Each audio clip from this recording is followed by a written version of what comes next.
Students, we are solving now October 2015. मेरा book में it is question number 32. It's an old book. मुझे आपका idea नहीं आपके पास न्यू बुक है कि old book. It is an old book students, ध्यान. Okay, so as per my book it is question number 32. October 2015. Here we have to draw only P&L statement. उन्होंने सिर्फ P&L पूछा था students. So we'll concentrate only on profit and loss statement. Okay, ऐसा दो question करेंगे. Then we'll start with balance sheet P&L दोनों बनाने लगेंगे फिर. Okay, so I think balance sheet से तो ज्यादातर अभी डाउट्स नहीं होंगे स्टूडेंट्स आपको कि what we do in balance sheet. Following is the extract trial balance of Amey limited as on 31st March 15. Sales students, हाँ ये P&L स्टेटमेंट है रेडी. अच्छा, ये प्रीवियस क्वेश्चन का, let me rub it out. ये मैं यूज करूंगा. Sales means revenue from operation students. ठीक है, सो रेवेन्यू फ्रॉम ऑपरेशन का मीनिंग मैंने पहले भी बताया था. कंपनी का कोर बिजनेस क्या है, उससे जो इनकम आता है, रेवेन्यू आती है स्टूडेंट्स. ओके, तो that is called as revenue from operation. फिर जो रेंट रिसीव्ड, डिविडेंड रिसीव्ड, वो सबको हम लोग कहते हैं other income. So that sales given to us will be revenue from operation. Opening stock of materials, cost of materials consumed. Opening stock of finished goods, changes in inventories. फर्क ध्यान रखना. Raw material का opening stock है तो cost of material consumed. Opening stock of finished goods है तो changes in inventories. Purchase of raw material, cost of materials consumed. Purchase returns, purchase से minus कर देंगे. Sales return, sales से minus कर लेंगे. Interest received on fix deposit, interest received कहा है, so other income, interest received. Miscellaneous income, other income. Freight on raw material, cost of materials consume, जिसको आप कैरेज इनवर्ड भी कहते हैं students. Salaries and wages, employees benefit.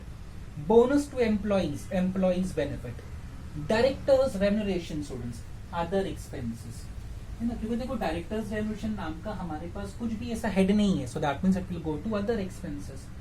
Next क्या है, depreciation, other नहीं, डेप्रिसिएशन भी, सॉरी, डेप्रिसिएशन का है अपना हेड, वहां पे जाएगा. Depreciation building, plant, furniture. Interest paid, जब भी इंटरेस्ट पेड कहेगा तो finance cost. Interest received is other income, interest paid is finance cost. So interest paid on debenture, finance cost. Interest on loan from bank of Baroda. So again, interest on loan मतलब interest paid है students को, so that will go to finance cost.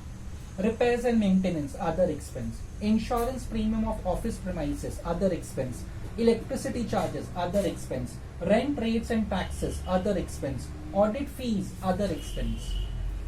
Advertisement expense, other expense. Sundry expenses, other expense. ठीक है, तो सिर्फ P&L के items दिए हैं, उन्होंने बैलेंस शीट का कोई आइटम दिया ही नहीं है. And there was only profit and loss students.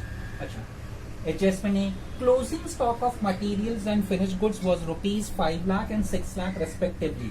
No doubt adjustment का दो इफेक्ट होता है स्टूडेंट्स, बट स्टूडेंट्स हम लोग सिर्फ P&L बना रहे हैं ना, तो सेकेंड इफेक्ट नॉर्मली कहाँ जाता है, बैलेंस शीट में. बैलेंस शीट तो बना नहीं रहे हम लोग, तो सिर्फ एक ही इफेक्ट की बात करेंगे. Closing stock of material, cost of materials consumed. Closing stock of finished goods, changes in inventories. Okay. Outstanding electricity charges, rent rates, taxes were 10,000 and 30,000 respectively. Outstanding expense हम लोग क्या करते हैं, add to expense and second effect balance sheet में जाता है, but we are not drawing balance sheet in this case. तो add to electricity charges, add to rent and rates and taxes. So put a mark, आपको आदत होगी ना students, वहाँ पे rent rate taxes पे add वो एक डॉट कर दो, and electricity charges पे dot mark. Next, miscellaneous income receivable. Receivable मतलब गो टू मिसलेनियस इनकम था ना स्टूडेंट्स ट्रायल बैलेंस में. Miscellaneous income from the top 7-8 item होगा, देखो miscellaneous income, put a mark on that. Receivable मतलब मिलना है तो ऐड करेंगे इसको. सेकेंड इफेक्ट होगा but it will go to balance sheet. Balance sheet हम लोग नहीं बना रहे. Rupees 50,000 to be provided for bad and doubtful debts. Bad and doubtful debts other expense में जाएगा. और कहां से सब्ट्रैक्ट होता है, डेटर्स से. बट हम लोग बैलेंस शीट थोड़ी बना रहे हैं स्टूडेंट्स, तो खाली एक अदर एक्सपेंस में आएगा, only one effect. Prepaid advertisement expense. Advertisement expense में से माइनस होगा स्टूडेंट्स, बिकॉज प्रीपेड है ना. एडवर्टीजमेंट एक्सपेंस से माइनस करना. Second effect short term loans and advances, but again we are not drawing balance sheet students. Make a provision for income tax of rupees 2 lakh. Students एक effect यहाँ पे आएगा, ये provision for tax यहाँ पे आएगा वो 2 lakh. Okay. Second effect short term provision balance sheet में, but we are not drawing balance sheet in this case. मैं आपके लिए ना दोनों इफेक्ट्स लिख दूंगा ये शीट पे, बट हम लोग एक ही इफेक्ट देंगे because we are not drawing balance sheet. एक और adjustment, raw materials worth 15,000 were destroyed by fire. Raw materials क्या हो गया, फायर से डिस्ट्रॉय हुआ, तो स्टूडेंट्स कहाँ पे जाएगा ये, कॉस्ट ऑफ मटेरियल्स कंज्यूम में। कॉस्ट ऑफ मटेरियल्स में हम लोग क्या करेंगे, इसको स्टूडेंट माइनस कर देंगे। Okay, raw materials worth 15,000 were destroyed, so cost of materials है ना, वहाँ पे मार्क कर देंगे। चलो कॉस्ट ऑफ मटेरियल्स तो हमारा हेड है स्टूडेंट्स। ओके, ध्यान रखना कॉस्ट ऑफ मटेरियल्स में से ये माइनस होगा, वर destroyed by fire, materials were not insured. Okay, so I will discuss the two effects later on. दोनों इफेक्ट उसका पीएनएल में ही आएगा। तो स्टार्ट करते हैं स्टूडेंट्स। रेवेन्यू ऑपरेशंस क्वेश्चंस में है क्या है, तो नंबर 1। अदर इनकम है क्या, नंबर 2। अभी 1 2 से स्टार्ट करेंगे क्योंकि हम लोग बैलेंस शीट नहीं बना रहे हैं। अगर बैलेंस शीट बनाएंगे तो जहां बैलेंस शीट का नंबर, सीरियल नंबर खत्म हो गया, 9 पे खत्म हुआ तो यू मस्ट स्टार्ट विद 10, वहां पे 10 पे खत्म हुआ तो you must start with 11, that is the meaning. But here we are only drawing PNL, तो 1 2 करके। कॉस्ट ऑफ मटेरियल्स कंज्यूम था, yes 3। Purchase of stock in trade है क्या students, no, there was no purchase of stock in trade, तो जाने दो, क्यों बनाना उसको, फॉरगेट इट। नेक्स्ट क्या है फिर उसके बाद students, purchase of stock in trade. Changes in inventories है, यस, फिनिश गुड्स का दिया था ना ओपनिंग क्लोजिंग। एम्प्लॉइज बेनिफिट है, यस 5। फाइनेंस कॉस्ट है, यस 6। डेप्रिसिएशन है 7। अदर एक्सपेंसेस है 8। That's all. इसका हम लोग शेड्यूल नहीं बनाते स्टूडेंट्स, बस इसका बनता है, ठीक है। सो इनवॉल्व कितने वर्किंग्स बनाने हैं हमको, सिर्फ 8 वर्किंग्स बनाने हैं स्टूडेंट्स। सो स्टार्ट करते हैं। 8 workings are to be drawn.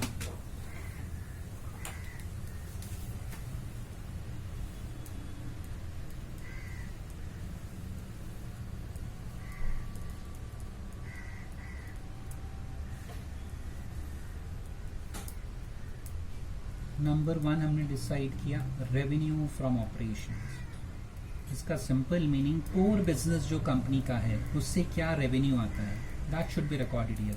उसको हम लोग कह देते हैं sales, revenue from operation. Number 2 क्या है, अच्छा इसमें सेल्स रिटर्न भी दिया हुआ है। नंबर 2 इज अदर इनकम, वो मिसलेनियस रिसिप्ट था, है ना, और भी था, एक इंटरेस्ट रिसीव भी था, और एडजस्टमेंट भी है students. So number 3 business income, other income, income receivable. So number 3 cost of materials consumed, मतलब वो opening stock of material plus purchase plus carriage inward minus closing stock of material, जो आप cost sheet में आपके करते हो students. Number 4 हमने decide किया था, चेंजेस इन इन्वेंट्रीज।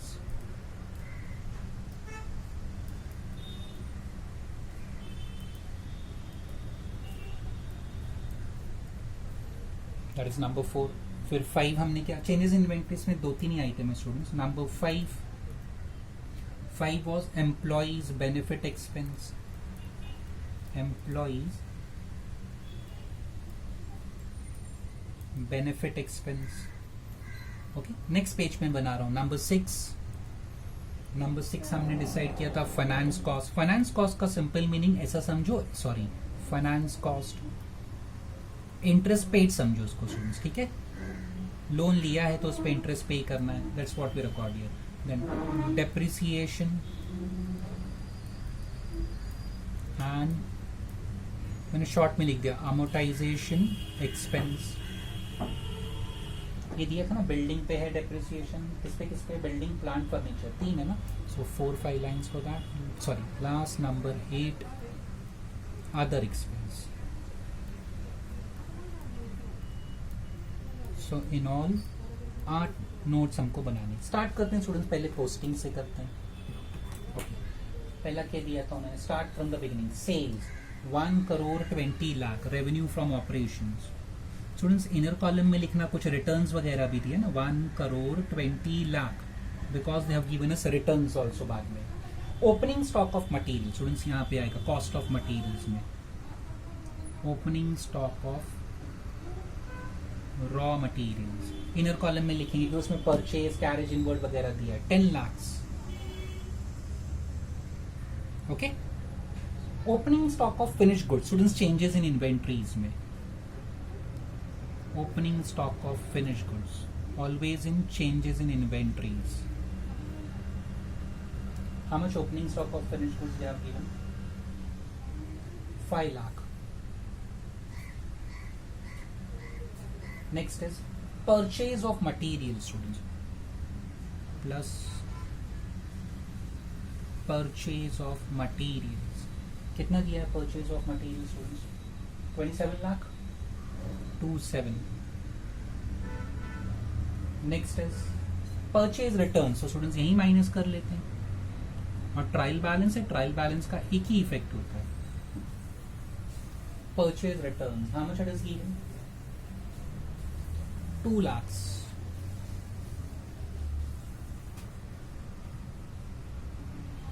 ओके, यहाँ तक तो सिंपल है सब स्टूडेंट्स एकदम. खाली आपके लिए हेड्स के नाम नए हैं students, totally new for you. Okay, balance sheet तो आपने पहले भी बनाई है कंपनी की, बट पीएनएल स्टेटमेंट शायद फर्स्ट टाइम आप पढ़ रहे हैं कंपनी का. नेक्स्ट है sales return. So subtract from sales. कितना रिटर्न किया sales return? 20 lakh. 20. So 1 crore 20 lakh minus 20 lakh करेंगे तो 1 करोड़ आएगा. 7 zeros. ठीक है. Interest received on FD, other income. Interest received कहाँ? तो अदर इनकम. इंटरेस्ट पेड कहाँ? तो स्टूडेंट्स फाइनेंस कॉस्ट में लिखना. Interest received on fixed deposit. How much interest received on fixed deposit? Is it 5 lakh? एक मिनट में क्या स्केल रखना. 5 लाख. कोई एडजस्टमेंट नहीं है इसका, तो आउटर कॉलम. नेक्स्ट क्या है? Miscellaneous income. ये इनर कॉलम में लिखना क्योंकि इसका बाद में एक एडजस्टमेंट भी दिया है ना स्टूडेंट्स. नेक्स्ट पेज पे क्या है? हाँ, मिससेलेनियस इनकम रिसीवेबल. यस, दिया है मिससेलेनियस इनकम.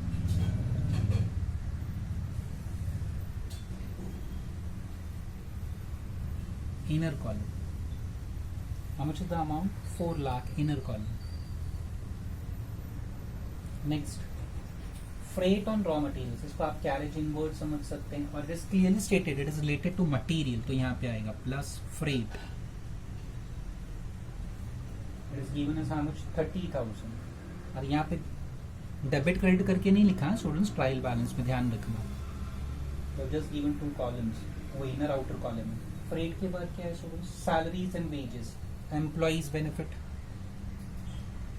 सैलरीज कुछ आउटस्टैंडिंग प्रीपेड तो नहीं था, बट एडजस्टमेंट देख लेते हैं वहाँ पर. क्लोजिंग स्टॉक का आउटस्टैंडिंग इलेक्ट्रिसिटी चार्जेस था. No, there is no adjustment for salary, so we can record it to outer column. Salaries and wages, how much it is given? 4 lakh.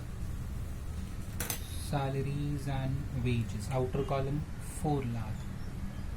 Next is bonus to employees 80,000. यहीं पे आएगा bonus to employees 80,000.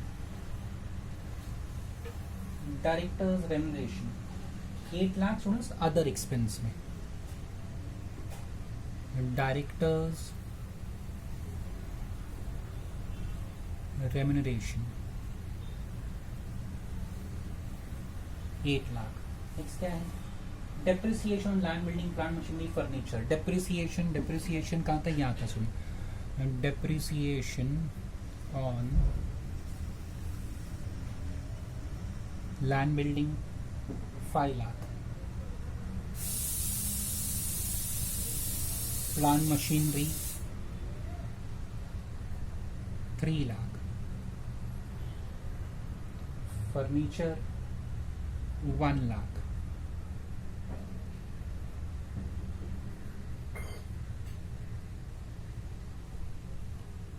Interest paid on debentures. Interest paid का है ना, finance cost.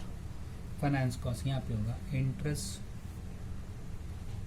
Paid on debentures. What is the amount given students? Paid 5 lakh. 5 lakh.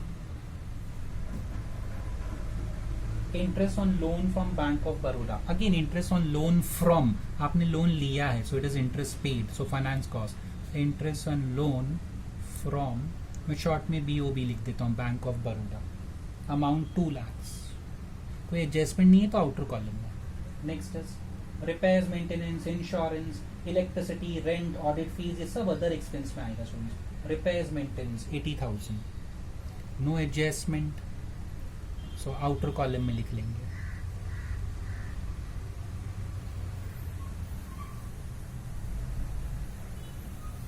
Insurance premium of office premises 30,000.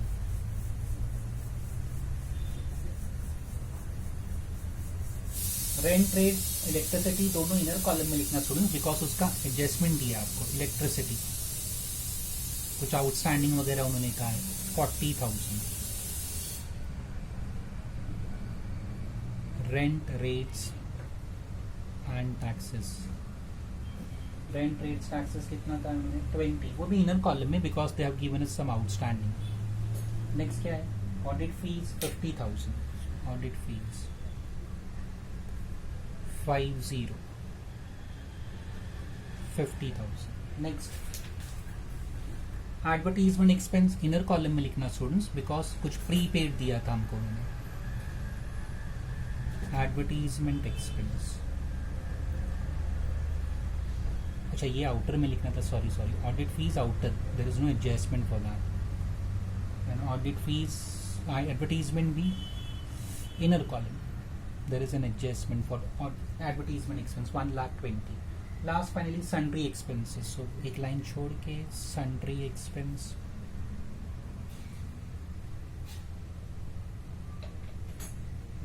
10,000 हो गया. तो ये हमने पोस्टिंग्स कर ली. अब adjustment students. Closing stock of raw material, so minus करना है यहाँ. क्लोजिंग स्टॉक ऑफ मटीरियल्स कितना था उन्होंने एडजस्टमेंट में 5 lakh. And closing stock of finish goods. Finish goods changes in inventories में लिखने का. क्लोजिंग स्टॉक ऑफ, हाँ WIP का भी ओपनिंग क्लोजिंग स्टॉक यहीं पे लिखना students. Changes in inventories for WIP also. ठीक है.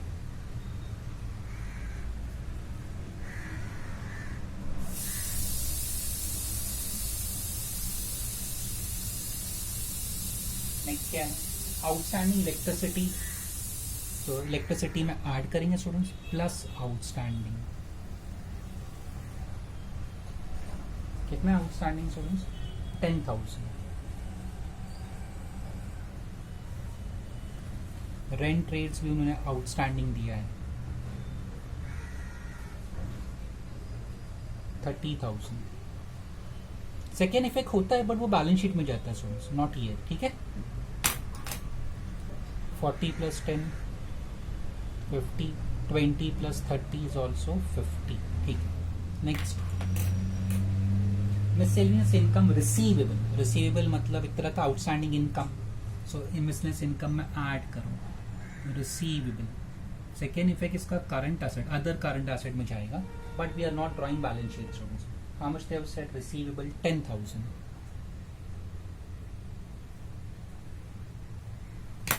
So this is 4 lakh and plus 10.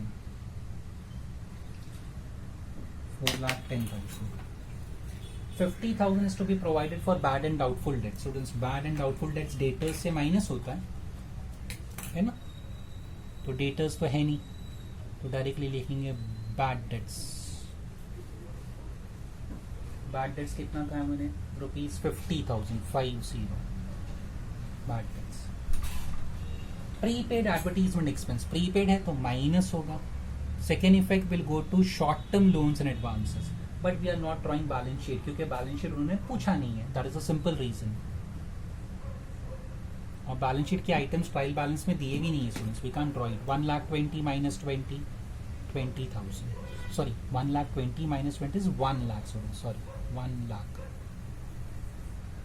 Next provision for income tax. Students provision for income tax एक इफेक्ट यहाँ पे आएगा. ये प्रोविजन फॉर टैक्स इसके अगेंस्ट में how much they have said? Provide 2 lakh. So provision for tax इसके against में outer column में 2 lakh. Second effect short term provision, but again we are not drawing balance sheet students. So second effect के बारे में मत सोचो. Raw materials worth 15,000 were destroyed by fire. तो यहाँ पे माइनस करेंगे. Less materials destroyed by fire. कितना? 15,000. एंड उसका कोई इंश्योरेंस नहीं है स्टूडेंट्स. इसका सेकेंड इफेक्ट अदर एक्सपेंस में आएगा. मटेरियल्स डिस्ट्रॉयड या loss by fire. So these are the two effects. मैं आपको बता देता हूँ, देखो स्टूडेंट्स, आपको आदत है ट्रेडिंग पीएनएल ऐसा टी फॉर्म में बनाने का, है ना, आपने ऐसा ही सीखा है। कंपनीज में टी फॉर्म अभी नहीं बनता। सो ये मटेरियल्स लॉस या गुड्स लॉस बाय फायर आप कहाँ लिखते थे? क्रेडिट साइड पे, by goods loss due to theft, by goods loss due to fire, ऐसा लिखते थे। कितना? 15,000। ये किस पे लिखते थे? ट्रेडिंग अकाउंट में। फिर ट्रेडिंग अकाउंट क्लोज करते थे, जीपी फाइन किया, फिर देन पीएनएल में जाते थे। पीएनएल में डेबिट साइड पे लिखते थे to goods loss by fire, अगर आपको याद हो तो, और उसका इंश्योरेंस क्लेम क्रेडिट साइड पे लिखते थे। ओके, सो दैट्स व्हाट है स्टूडेंट्स, ये वही है। तो देखो, पहला इफेक्ट क्रेडिट में जाता है ट्रेडिंग अकाउंट का। Now we don't have debit credit, but student ध्यान रखो, ये दोनों आइटम ना, ये एक्चुअली क्रेडिट के आइटम है, और ये सब जो है क्या, ये डेबिट है। एक्सपेंस मतलब डेबिट ना, और इनकम मतलब क्रेडिट। आगे समझ में स्टूडेंट्स? तो क्रेडिट साइड का अभी कैसा है स्टूडेंट्स? इनकम तो नहीं है ये, goods loss by fire is not an income, नुकसान हुआ है। तो अब यहाँ पे डेबिट क्रेडिट वाला सिस्टम तो है नहीं, तो I can't write it as sales. Sales थोड़ी है, गुड्स लॉस बाय फायर है, it is not other income, वो तो लॉस बाय फायर है। तो इसके लिए यहाँ पे तो उसका इफेक्ट्स नहीं आ सकते। इसके लिए हम लोग क्या करते हैं स्टूडेंट्स, यहीं पे माइनस कर लेते हैं कॉस्ट ऑफ मटेरियल से, या तो परचेज से भी माइनस कर सकते हो। परचेज इनर कॉलम में 27 lakh minus goods loss by fire, ऐसा भी कर सकते हैं। बट यहाँ पे बहुत सारे आइटम्स है, तो मैंने यहाँ पे माइनस कर लिया। तो वन इफेक्ट यहाँ पे आया कॉस्ट ऑफ मटेरियल्स कंज्यूम में, सेकेंड इफेक्ट अदर एक्सपेंस में। दूसरा इफेक्ट पीएनएल में जाता ही है ना, और डेबिट साइड पे जाता है। डेबिट साइड मतलब क्या स्टूडेंट्स? डेबिट साइड मतलब एक्सपेंस। तो देखो दूसरा एडजस्टमेंट, सॉरी दूसरा इफेक्ट मैंने अदर एक्सपेंस में लिखा। ओके, हाँ, फर्स्ट इफेक्ट पे स्टूडेंट्स को डाउट होता है कि it was recorded in trading account credit side, but students यहाँ पे डेबिट क्रेडिट का कंसेप्ट, ये इनकम स्टेटमेंट में ऐसा कुछ नहीं है। डेबिट क्रेडिट एक्चुअली ये क्रेडिट है आपका, बट ये सेल्स है और अदर इनकम है। तो यहाँ मैं कहाँ लिख सकता हूँ goods loss by fire? I can't record that. तो इसके लिए हमने क्या किया, मटेरियल का नुकसान हुआ ना, तो मटेरियल के हेड में लिखो, माइनस करो वहां पे, और सेकेंड इफेक्ट हमने यहाँ पे लिख लिया other expense. Okay, that's all, there is nothing else. अभी टोटल करते हैं हम लोग स्टूडेंट सबका। ये टोटल करेंगे तो ये तो 1 करोड़ ही रहेगा, और कोई एडजस्टमेंट तो है नहीं इसमें। 7 zeros। नेक्स्ट क्या है? इनकम है ना, this is 5 lakh, this is 4 lakh 10, सो 9,10,910। ये ध्यान से करना है। पहला ओपनिंग स्टॉक है, कितने students? 1 2 3 4 6, 10 lakh plus 27 lakh minus purchase return 2 lakh plus freight 30,000 minus 5 lakh and minus 1515, so it comes to 3015,000, 3015,000. Okay, 30 lakh 15,000, 3015,000. Next क्या है स्टूडेंट्स उसके बाद?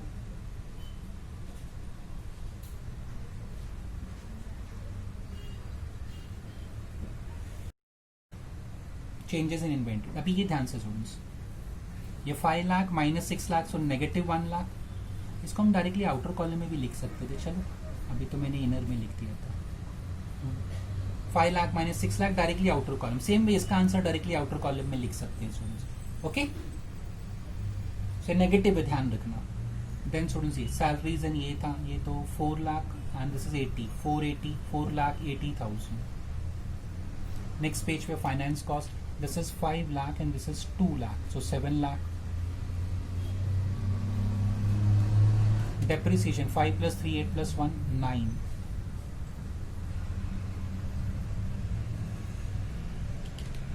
Last director's remuneration 8 lakh, then 80 30 50 again 50, once again 50.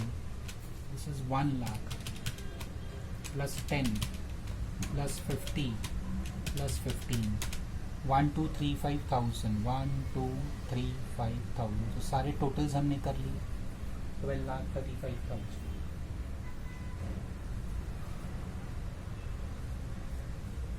सिर्फ मुझे डायरेक्टर्स रेम्युनरेशन का doubt होता है, director can be an employ also ना,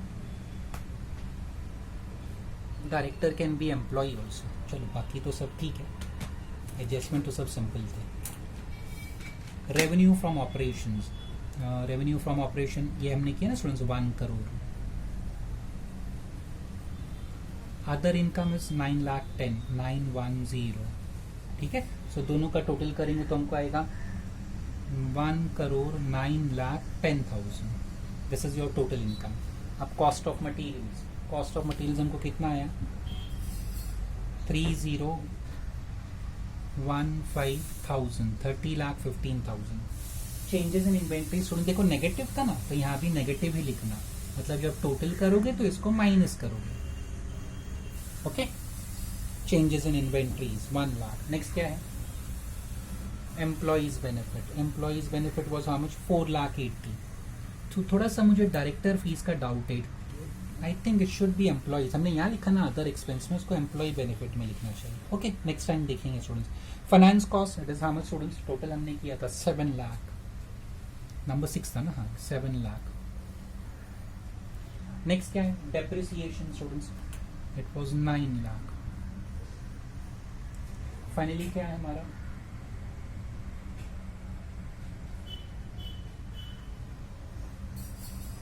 other expenses. It's 12,35,000. 1, 2, 3, 5,000. टोटल कर लेते हैं 30,15,000. ये माइनस करेंगे because this is negative. Minus 1 lakh plus 480 plus 7 lakh plus 9 lakh plus 1,235,000. It comes to 62,30,000 total expense. So ये टोटल एक्सपेंस के सामने 62,30,000. Okay so this is 1,09,10,000 minus 6230 46 lakh. ये आएगा answer. Profit before tax 46,80,000. Then provision there is income tax expense. Actually ये heading है students income tax expense. Provision for tax 2 lakh. ये minus कर. There is no access और short provision. तो 46,80,000 minus 2 lakh. So final answer is 44,80,000. Students ये minus होता है. आपके रेफरेंस लिखने की जरूरत नहीं है. लेस आपको ध्यान रखना है. प्रोविजन फॉर टैक्स क्या होता है लेस माइनस होता है. This depends. एक्सेस होगा तो ऐड करते हैं, शॉर्ट होता है तो माइनस करते हैं. प्लस भी हो सकता है माइनस भी. So this is the final answer. खाली directors remuneration I have a doubt. ये ना एम्प्लॉइज में आना चाहिए. एम्प्लॉइज डायरेक्टर्स एम्प्लॉय भी होते हैं स्टूडेंट्स. इंडिपेंडेंट डायरेक्टर है तो एम्प्लॉय नहीं है, बट मैनेजिंग डायरेक्टर है या ऐसा कोई डायरेक्टर है मेंशन नहीं किया था. So then he becomes what employee of the company students. फिर वो एम्प्लॉय होता है. Okay so this was only P&L students. So exam में देखो उन्होंने ओनली P&L भी पूछा है. तो देखिए ना only balance sheet only P&L या दोनों 20 मार्क्स के लिए आएगा तो दोनों बैलेंस शीट और P&L दोनों पूछते हैं. वो लोग दोनों भी पूछते हैं. Directors remuneration they have not specified. अगर ये इंडिपेंडेंट डायरेक्टर है तो अदर एक्सपेंस. अगर ये मैनेजिंग डायरेक्टर है या ऐसा डायरेक्टर है जो कंपनी में रेगुलरली काम करता है so then it becomes employees benefit. अच्छा स्टूडेंट्स मैं लिख रहा हूं दोनों इफेक्ट, बट ध्यान रखना स्टूडेंट्स आप दोनों इफेक्ट हमने नहीं दिया. हमने ना एक ही इफेक्ट दिया. ठीक है because for the simple reason we have not drawn balance sheet. देखो adjustment number A closing stock of material. एक इफेक्ट कहाँ गया यहाँ पे स्टूडेंट्स मटीरियल कंज्यूम्ड में है ना. और सेकेंड इफेक्ट कहाँ जाएगा इन्वेंट्रीज बैलेंस शीट में. बट स्टूडेंट्स हमने बैलेंस शीट नहीं बनाई. मैं आपको दोनों फिर again closing stock of finish goods था. हमने वो चेंजेस इन इन्वेंट्रीज में लिखा. चेंजेस इन इन्वेंट्रीज में. और सेकेंड इफेक्ट बैलेंस शीट में इन्वेंट्रीज में जाएगा. Again we have not drawn balance sheet but मैं आपको दोनों इफेक्ट बता देता हूं. Number B outstanding expense. इसका सिंपल सा रूल जो एक्सपेंस आउटस्टैंडिंग उसमें ऐड करो. Add to respective expense. Slash मतलब second effect other current liability but we have not drawn balance sheet. Number C miscellaneous income receivable.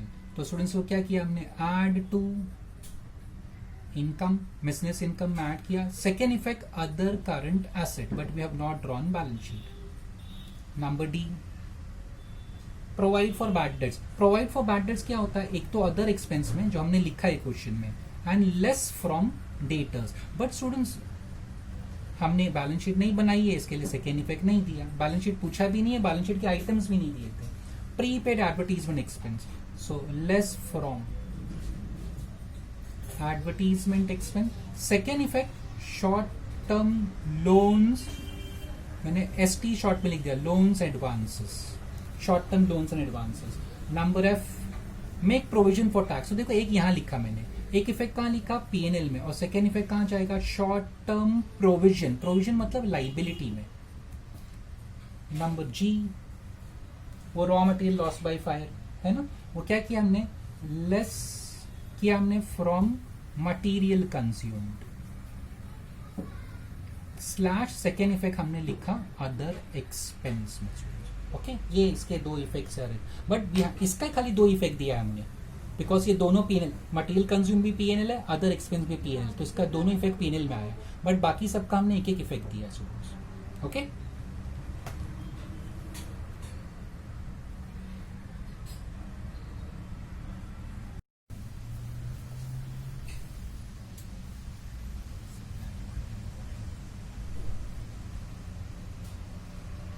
we are solving now October 2004. Alpha Limited requests you to prepare final accounts in vertical form from the following trial balance for year ended 31st March 2003. Equity share capital of rupees 10 each share capital, 9% preference share capital of 100 each share capital, reserves and surplus, profit and loss, reserves and surplus, bank cash and cash equivalent. वो redemption account है ना students, पहले भी एक बार ऐसे आया था, ऐसे ना redemption of preference shares chapter you had in the last sem, now current same में यू हैव बाय बैक ना, तो most probably instead of redemption they can ask buy back ना, तो हम उसको रिडम्पशन की जगह will make it buy back. Effects almost similar होते हैं वेदर रिडम्पशन और बाय बैक स्टूडेंट्स, ठीक है, बट रिडम्पशन आपको ये सेम में नहीं है chapter, so instead of redemption I make it by back account, it is given on debit side 3,30,000। Will see उसका डेफिनेटली एडजस्टमेंट है, क्या करना है, debtors trade receivable, creditors trade payable, income tax and advance and provision for tax of previous year, advance income tax of current year, commission, discount, stock on 31st March, commission that's given on debit side students, so other expense, discount is given on credit side, so other income, stock on 31st March 2003, closing stock है students, because trial balance ऊपर 31st March 3 का है and यहाँ पे stock भी 31st March 3 का है, so closing stock goes to balance sheet students, ठीक है, inventories में, interim dividend paid on equity shares will subtract from P&L, reserves में जब P&L लिखते हैं ना वहाँ पे subtract करेंगे, gross profit this will go to revenue from operation, sales नहीं दिया उन्होंने, instead of that they have given us gross profit, so revenue from operation, establishment expenses, इसका आगे एडजस्टमेंट है स्टूडेंट्स, डेफिनेटली आगे एडजस्टमेंट है, हाँ नंबर 6 है स्टूडेंट्स, सो विल सी अगर एडजस्टमेंट नहीं होता तो अदर एक्सपेंस में लिखते हैं, fixed asset at cost and accumulated depreciation, land building machinery vehicles, ये सब फिक्स एसेट में जाएगा, सेल ऑफ व्हीकल तो मतलब कोई व्हीकल बेचा भी है उसका एडजस्टमेंट होगा, will solve that. Give effects to the following information and adjustments. Authorized capital of the company is 20 lakh divided into equity capital and preference capital in the ratio of 80 and 20%. इसका एक ही effect होता है share capital में भी, record authorise. Redemption account balance, अच्छा again उसको buy back कर देते हैं हम लोग, buy back account balance represent amount paid for buy back of equity shares, for buy back, wait मैं भी चेंज कर रहा हूँ, buy back of equity shares at 10% premium made on 1st April 2002, ठीक है, so we'll solve this buyback, बाद में देखते हैं इसका इफेक्ट, बायबैक का इफेक्ट डेफिनेटली एक शेयर कैपिटल में तो जाएगा स्टूडेंट्स, और कहाँ जाएगा will see it later on, vehicle sold, अच्छा बायबैक तो शेयर कैपिटल पे एक मार्क कर लेना स्टूडेंट्स, इक्विटी शेयर कैपिटल पे, vehicles sold during the year had a cost of 1 lakh on which depreciation provided was 25,000, ऊपर सेल ऑफ व्हीकल दिया था उस पे मार्क करो, और व्हीकल्स भी दिया है सेकेंड लास्ट आइटम उस पर भी मार्क कर दो, depreciation to be provided on WDV basis on building machinery vehicle, so fixed asset पे डेप्रिसिएशन चार्ज करना है, बट आगे क्या लिखा है, एक्सेप्ट ऑन सोल्ड व्हीकल, जो गाड़ी आपने बेची उस पे डेप्रिसिएशन चार्ज मत करना, okay. Debtors include, so put a mark on debtors, debtors कहाँ था, 6th 7th item from the top, put a mark on daters. Daters include 1,80,000 paid on 1st Feb 2003 for purchase of shares of Gamma Limited. Students, ये company का नाम ऊपर trial balance के alpha limited लिखा है, so daters of Alpha includes 1,80,000 paid for purchasing shares of Gamma. एक company जब दूसरे कंपनी का शेयर्स लेती है तो it is nothing but investment. So ये एडजस्टमेंट ये है ना डेटर्स का, it is investment actually. At the rate of 5 per share paid up, whose face value was 10 per share. Same adjustment में B part rupees 1,10,20,000 paid to Omega and Company as deposit carrying interest at 12% placed on 1st November 2002. Interest thereon is still to be received. Okay, ये debtors से related दोनों adjustment था. So debtors से related दो adjustment है students, A and B. Next, establishment expenses includes audit fee, consultation fee paid to auditor, legal advisor 24,000, remuneration to managing director 36,000, and balance administrative expenses. So put a mark on establishment expenses students, file balance में ये सारे expense वहाँ पे included है. Provide dividend on equity share, we just write a note for that. Income tax for the previous year was finally assessed with a gross demand of 1,45,000. Provide for current year income tax 1,09,200.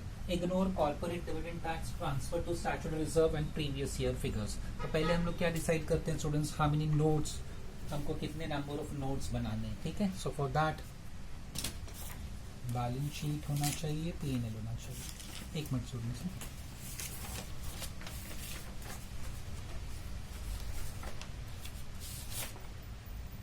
Okay, I will use this. ये balance sheet है. Share capital है, definitely yes है. Equity preference दोनों दिया था, सो this is number 1. Reserves भी था number 2. Long term borrowings था students, I don't think so. कोई डिबेंचर्स वगैरह कोई लॉन्ग टर्म बोरिंग्स नहीं था स्टूडेंट्स. लॉन्ग टर्म प्रोविजंस भी नहीं था स्टूडेंट्स, नहीं था. शॉर्ट टर्म बोरिंग्स भी नहीं है, नो बैंक ओवरड्राफ्ट, ऐसा कुछ नहीं था. ट्रेड पेएबल्स था स्टूडेंट्स, यस. क्रेडिटर्स था ना students, so that becomes number 3. Other current liability just एक बार देख लेते हैं students quickly. Provision for tax previous year 1,50,000 for एक minute students. Advance tax 1,45,000.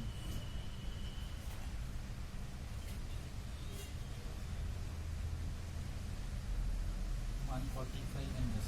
There is no other current liability. ऐसा prime fascia तो कोई अदर करंट लाइबिलिटी नहीं दिखाई दे रहा है स्टूडेंट्स. ठीक है, व्हीकल सोल्ड, डेप्रिसिएशन, डेटर्स, कोई एडजस्टमेंट भी नहीं है अदर करंट लाइबिलिटी. ओके, चलो अदर करंट लाइबिलिटी नहीं है. Then do we have short term provisions? Yes, short term provisions मिलेगा स्टूडेंट्स हमको. Advance tax and provision for tax दोनों दिया है ना, तो we have short term provisions, so that becomes number 4. Fixed asset number 5. Non current investment है students, ये adjustment में है, number 6. Long term loans and advances भी है students, and it is given in adjustment students. Trial balance में नहीं था. I will explain कहाँ पे, no need to worry. 7. Other non current asset, कोई फिक्टिशियस एसेट है? नो. करंट इन्वेस्टमेंट्स जाने दो. इन्वेंट्रीज, कोई स्टॉक था? हाँ, एक स्टॉक था ना, closing stock, so that becomes 8. Trade receivables, debtors 9. Cash and cash equivalent, cash in hand, cash at bank, जैसा कुछ दिया था. स्टार्ट फ्रॉम बैंक अकाउंट दिया है students, yes yes it is given, so that becomes number 10. There is no short-term loans and advances, नहीं है. Other current asset might भी बाद में आ जाए, चलो आएगा तो एक आध आइटम आएगा because of that equation.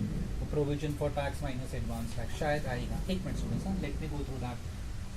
How much was the gross demand they asked in this adjustment is 1,45,000 and how much was the advance tax paid? 1,33,000. So आएगा other current asset आएगा students.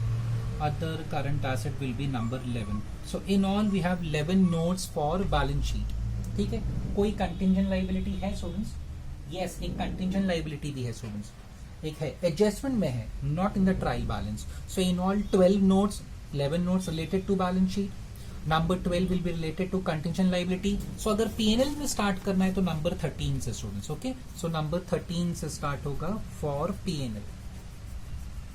So company final accounts में पहले balance sheet present की जाती है students. ठीक है, सो इसके लिए हमने बैलेंस शीट से स्टार्ट किया 1 2 3 ऐसे करके. नाउ 11 नोट्स तो बैलेंस शीट में हो गया, एक कंटिंजेंट लाइबिलिटी हो जाएगा, दैट बिकम्स नंबर 12. तो students 13 onwards will start from for P&L account, P&L statement.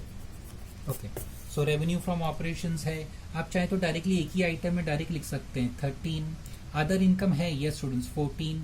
कोई मटेरियल्स वगैरह दिया था? No. No purchase of stock. Changes in inventories closing opening दोनों होना चाहिए, तभी we can find changes in inventories. नहीं दिया। एम्प्लॉइज बेनिफिट एक्सपेंस था क्या students? I don't think so. कोई सैलरी वगैरह कुछ नहीं दिया था students. They have not given any employees benefit. एक था स्टूडेंट्स, हाँ, मैनेजिंग डायरेक्टर रेम्यूनरेशन, सॉरी, एक है। So that comes to 15। Finance cost मतलब इंटरेस्ट पेड। हाँ, इंटरेस्ट पेड तो नहीं था स्टूडेंट्स, डेफिनेटली नहीं था, जाने दो उसको। Depreciation, amortisation and last other expenses 16। So in all 16 notes हमको बनाने हैं स्टूडेंट्स। ये कोई दूसरा क्वेश्चन था, इसको ध्यान मत देना, ये बोनस का था, मैं रब करना भूल गया। It's not related to this question. Okay, so in all 16 notes are to be drawn for this particular.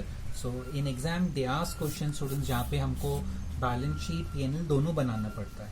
Last year तो आया था, but they don't ask such lengthy questions. इतना लेंथी तो नहीं होता, बट पॉसिबल भी है स्टूडेंट्स। हाँ, क्योंकि अभी वापस 20 मार्क्स का पेपर, सॉरी 100 मार्क्स का पेपर हो गया। सो देखिए ना, लेंथी फाइनल अकाउंट्स क्वेश्चन। जैसे पहला ये अक्टूबर 2004 का है, देखो कितने आइटम्स हैं, there are how many number of adjustments. Last year फिर भी थोड़ा छोटा क्वेश्चन था, but they had asked both. अच्छा स्टूडेंट्स, ये तो मैं फॉर्मेट रेडी रखता हूँ, इवन योर सेल्फ यू भी, आप भी सब रेडी रखोगे तो आपको लगेगा बहुत कम टाइम में सॉल्व हो गया। बट जस्ट थिंक, एग्जाम में ये फॉर्मेट बनाना, बैलेंस शीट, देन P&L का फॉर्मेट बनाना, 16 नोट्स बनाना, पोस्टिंग्स करना, टोटल करना, P&L क्लोज करना, बैलेंस शीट टैली करना, it's very time consuming students. तो इसके लिए खूब प्रैक्टिस करना पड़ेगा स्टूडेंट्स, स्पीड होना चाहिए फाइनल अकाउंट्स के लिए। Okay, it's time consuming. Start करते हैं स्टूडेंट्स, पहले नोट्स बना लेते हैं हम लोग। Notes to accounts.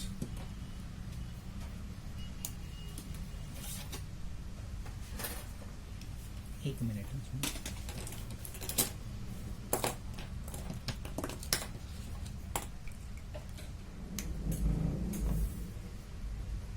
टॉप पे हम लोग लिखते हैं notes to accounts.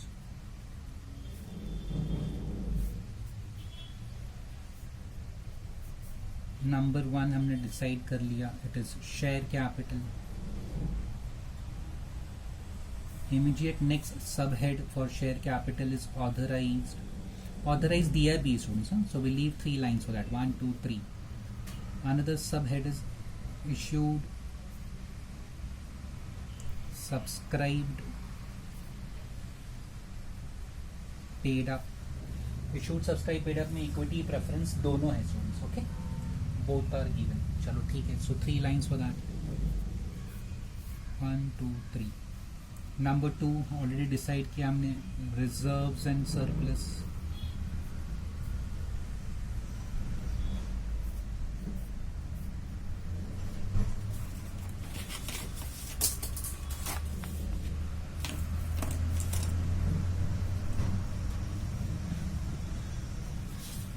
Number 3 was trade payables. हाँ, रिजर्व्स कितना था students? They had given reserves, P&L, debtors, creditors, और कुछ दिया था student, stock, interim dividend on equity shares, gross profit, fix asset, no. So 3 4 lines, 1 2 3 4 5 6। चलो ठीक है, next number 3। Number 3 is trade payables.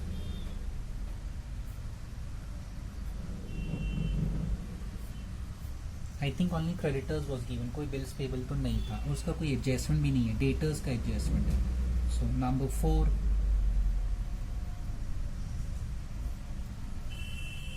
Short term provision. Advance tax, prepaid. Number 5, अच्छा students, हाँ, number 5 fixed asset है। देखो मैंने already यहाँ बना लिया है students. Okay, so I am writing here number 5 fixed asset, because it requires a double page, तो यहाँ पे अच्छा रहेगा। बाकी सब मैं इधर बनाता हूँ over here. Number 6, so 6 here. Number 6 was non current investment. It's not given in trial balance, ये एडजस्टमेंट में है, एंड विल सी कहाँ पे दिया है, no need to worry. Non current investment. Number 7 was long-term loans and advances. Here I am recording. अच्छा, कोई ज़्यादा बड़ा एडजस्टमेंट तो नहीं, so shares of company. Number 7,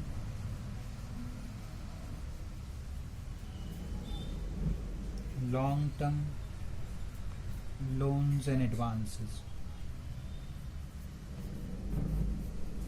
This is number 7. Okay. Net 8 आ जाते हैं यहाँ पे. नंबर 8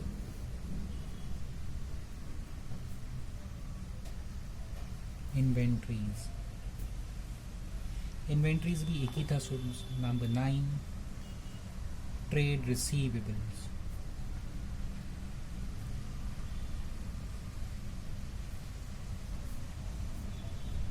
ट्रेड रिसीवेबल में डेटर्स था, there was no bills receivable, but debtors का 2 एडजस्टमेंट भी था स्टूडेंट्स. सो 3-4 लाइन रख देते हैं उसके लिए. Number 10 cash and cash equivalent. Only bank account was given, there was no cash account और कोई एडजस्टमेंट नहीं है उसका. तो number 11 was other current asset. ये एडजस्टमेंट में है students. Number 12 contingent liability given in adjustment. Trial balance में नहीं है. Contingent liability. So these are all related to balance sheet. फिर नंबर 13 हमारा क्या है, एक ही कंटिंजेंट लाइबिलिटी था स्टूडेंट्स उसमें. Number 13 is revenue from operations. इसमें एक ही आइटम है. 14 इज अदर इनकम. इसमें भी एक ही आइटम है students. 15 is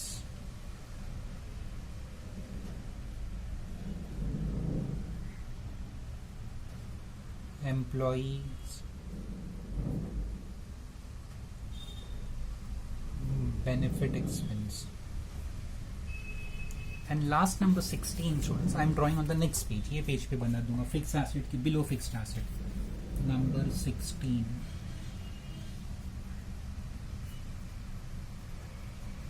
other expenses. Okay. So in all 16 notes बनाना है. स्टार्ट करते हैं पोस्टिंग से students.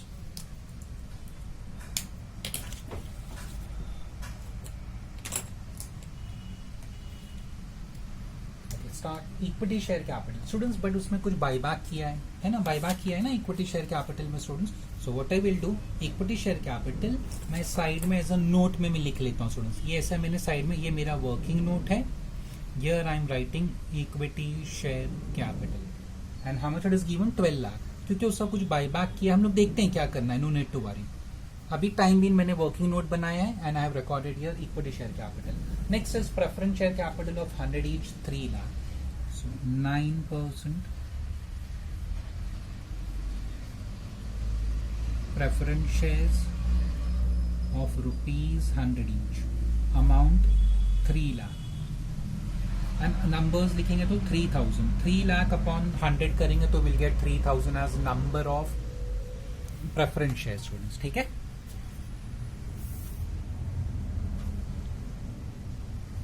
Next thing.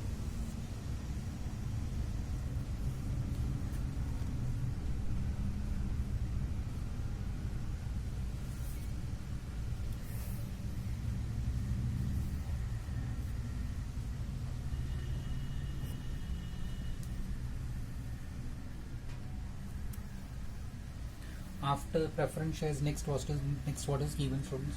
Preference share के बाद रिजर्व्स, खाली रिजर्व्स लिखा हुआ है 3,50,000. So here will record reserves.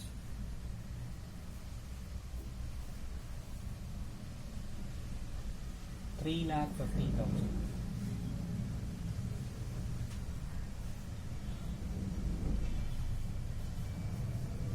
मैं इनर कॉलम में लिख रहा हूं. There is a reason for that, बाद में डिस्कस करते हैं उसको. Profit and loss account students, how much it is given 37,000. Will leave a line, फिर लिखते हैं profit and loss 37,000. Bank account cash and cash equivalent number 10 में आएगा. No adjustments. Outer column 114,900 114,900.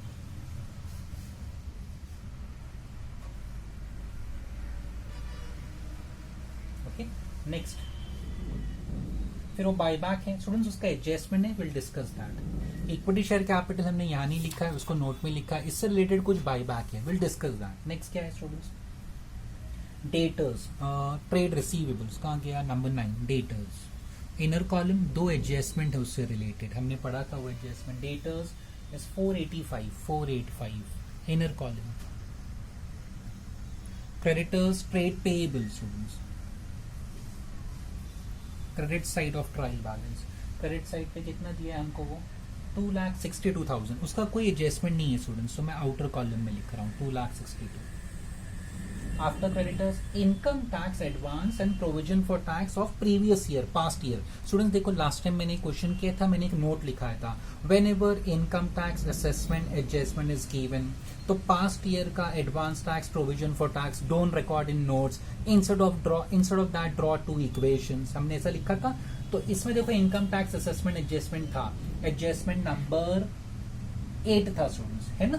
तो जब वो एडजस्टमेंट पे आएंगे तब सॉल्व करेंगे। So I am not recording income tax provision for tax of previous year का मैं रिकॉर्ड नहीं कर रहा। Advance income tax current year का short term provision, advance tax, how much it is given students, advance 65,000, ये current year का है students, past year का नहीं, पास्ट ईयर का हमने इग्नोर किया, 65,000। Commission it is given on debit side students, so debit side मतलब other expense में आएगा ये।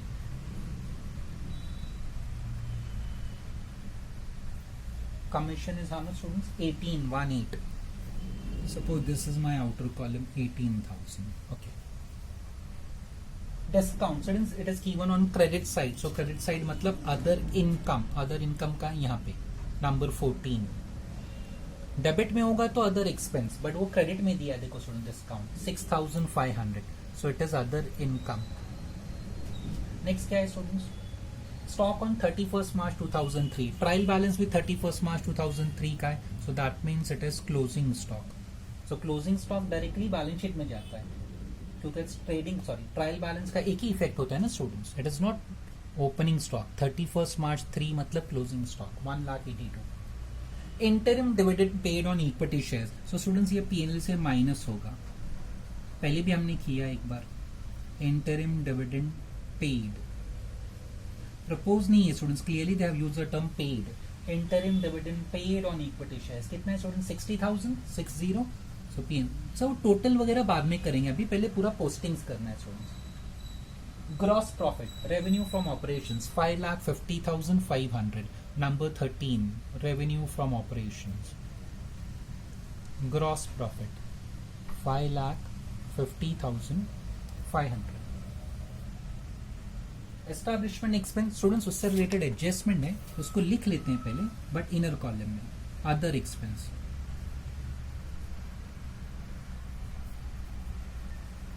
How much it is given, establishment expenses students 1,36,500, उसका एडजस्टमेंट है, नो डाउट अबाउट दैट, वो बाद में सॉल्व करते हैं, ये इनर कॉलम में लिखा मैंने।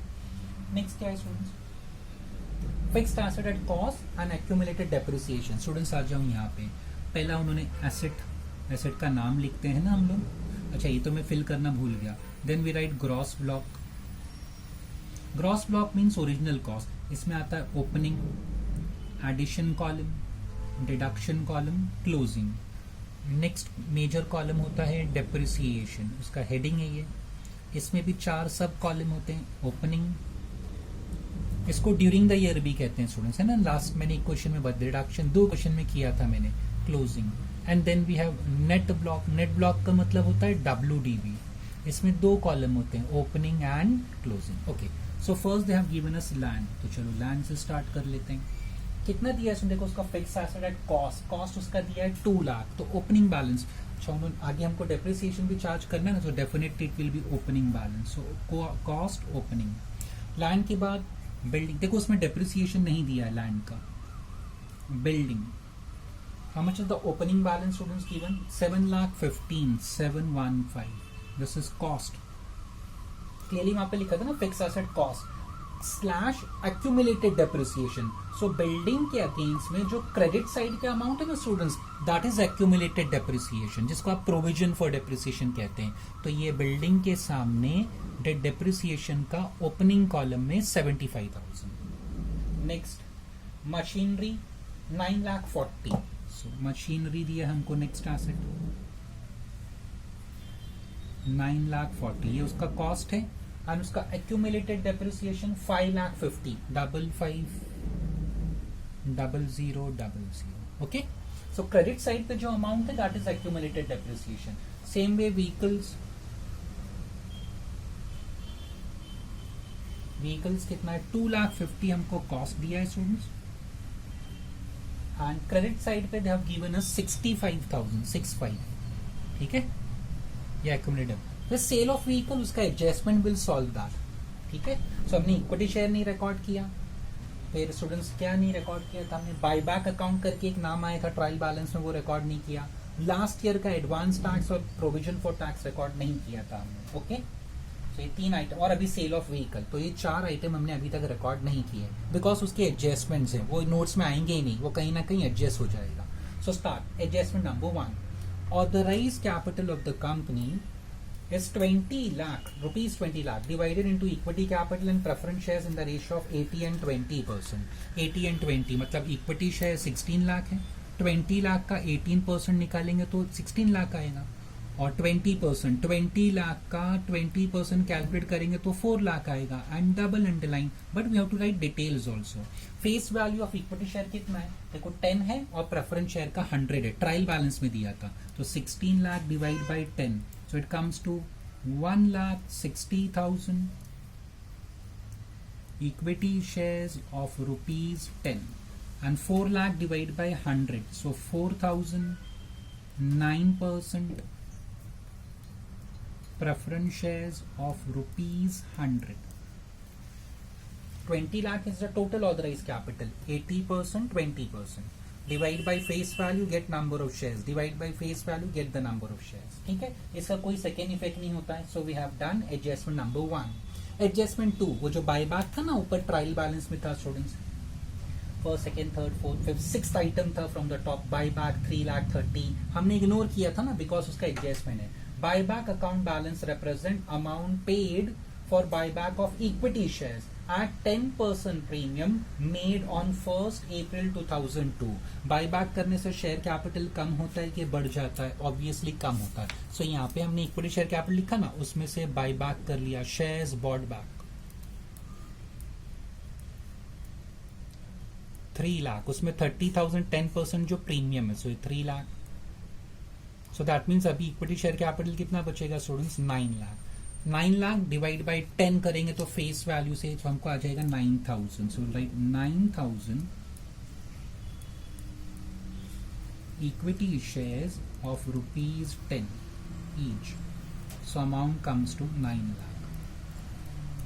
बट यू पेड 3,30,000 ना, वो 30,000 आपने क्या पे किया स्टूडेंट्स? प्रीमियम. प्रीमियम कहाँ से एडजस्ट होता है? We have learn in buyback either you adjust to securities premium. अगर सिक्योरिटीज प्रीमियम नहीं दिया है तो any free reserves. So security premium नहीं है, ये रिजर्व्स है ना, इसमें से माइनस कर लो, minus premium on buyback. So premium on buyback 30,000 है. So 3,50,000 minus 30, so it comes to 3,20,000. Suppose exam में same adjustment redemption of preference shares का है, so no need to worry students. So equity share capital working note में मत लिखना. Equity share capital यहाँ पे लिखना 12 lakh, preference share capital 3 lakh, minus redeemed 3 lakh.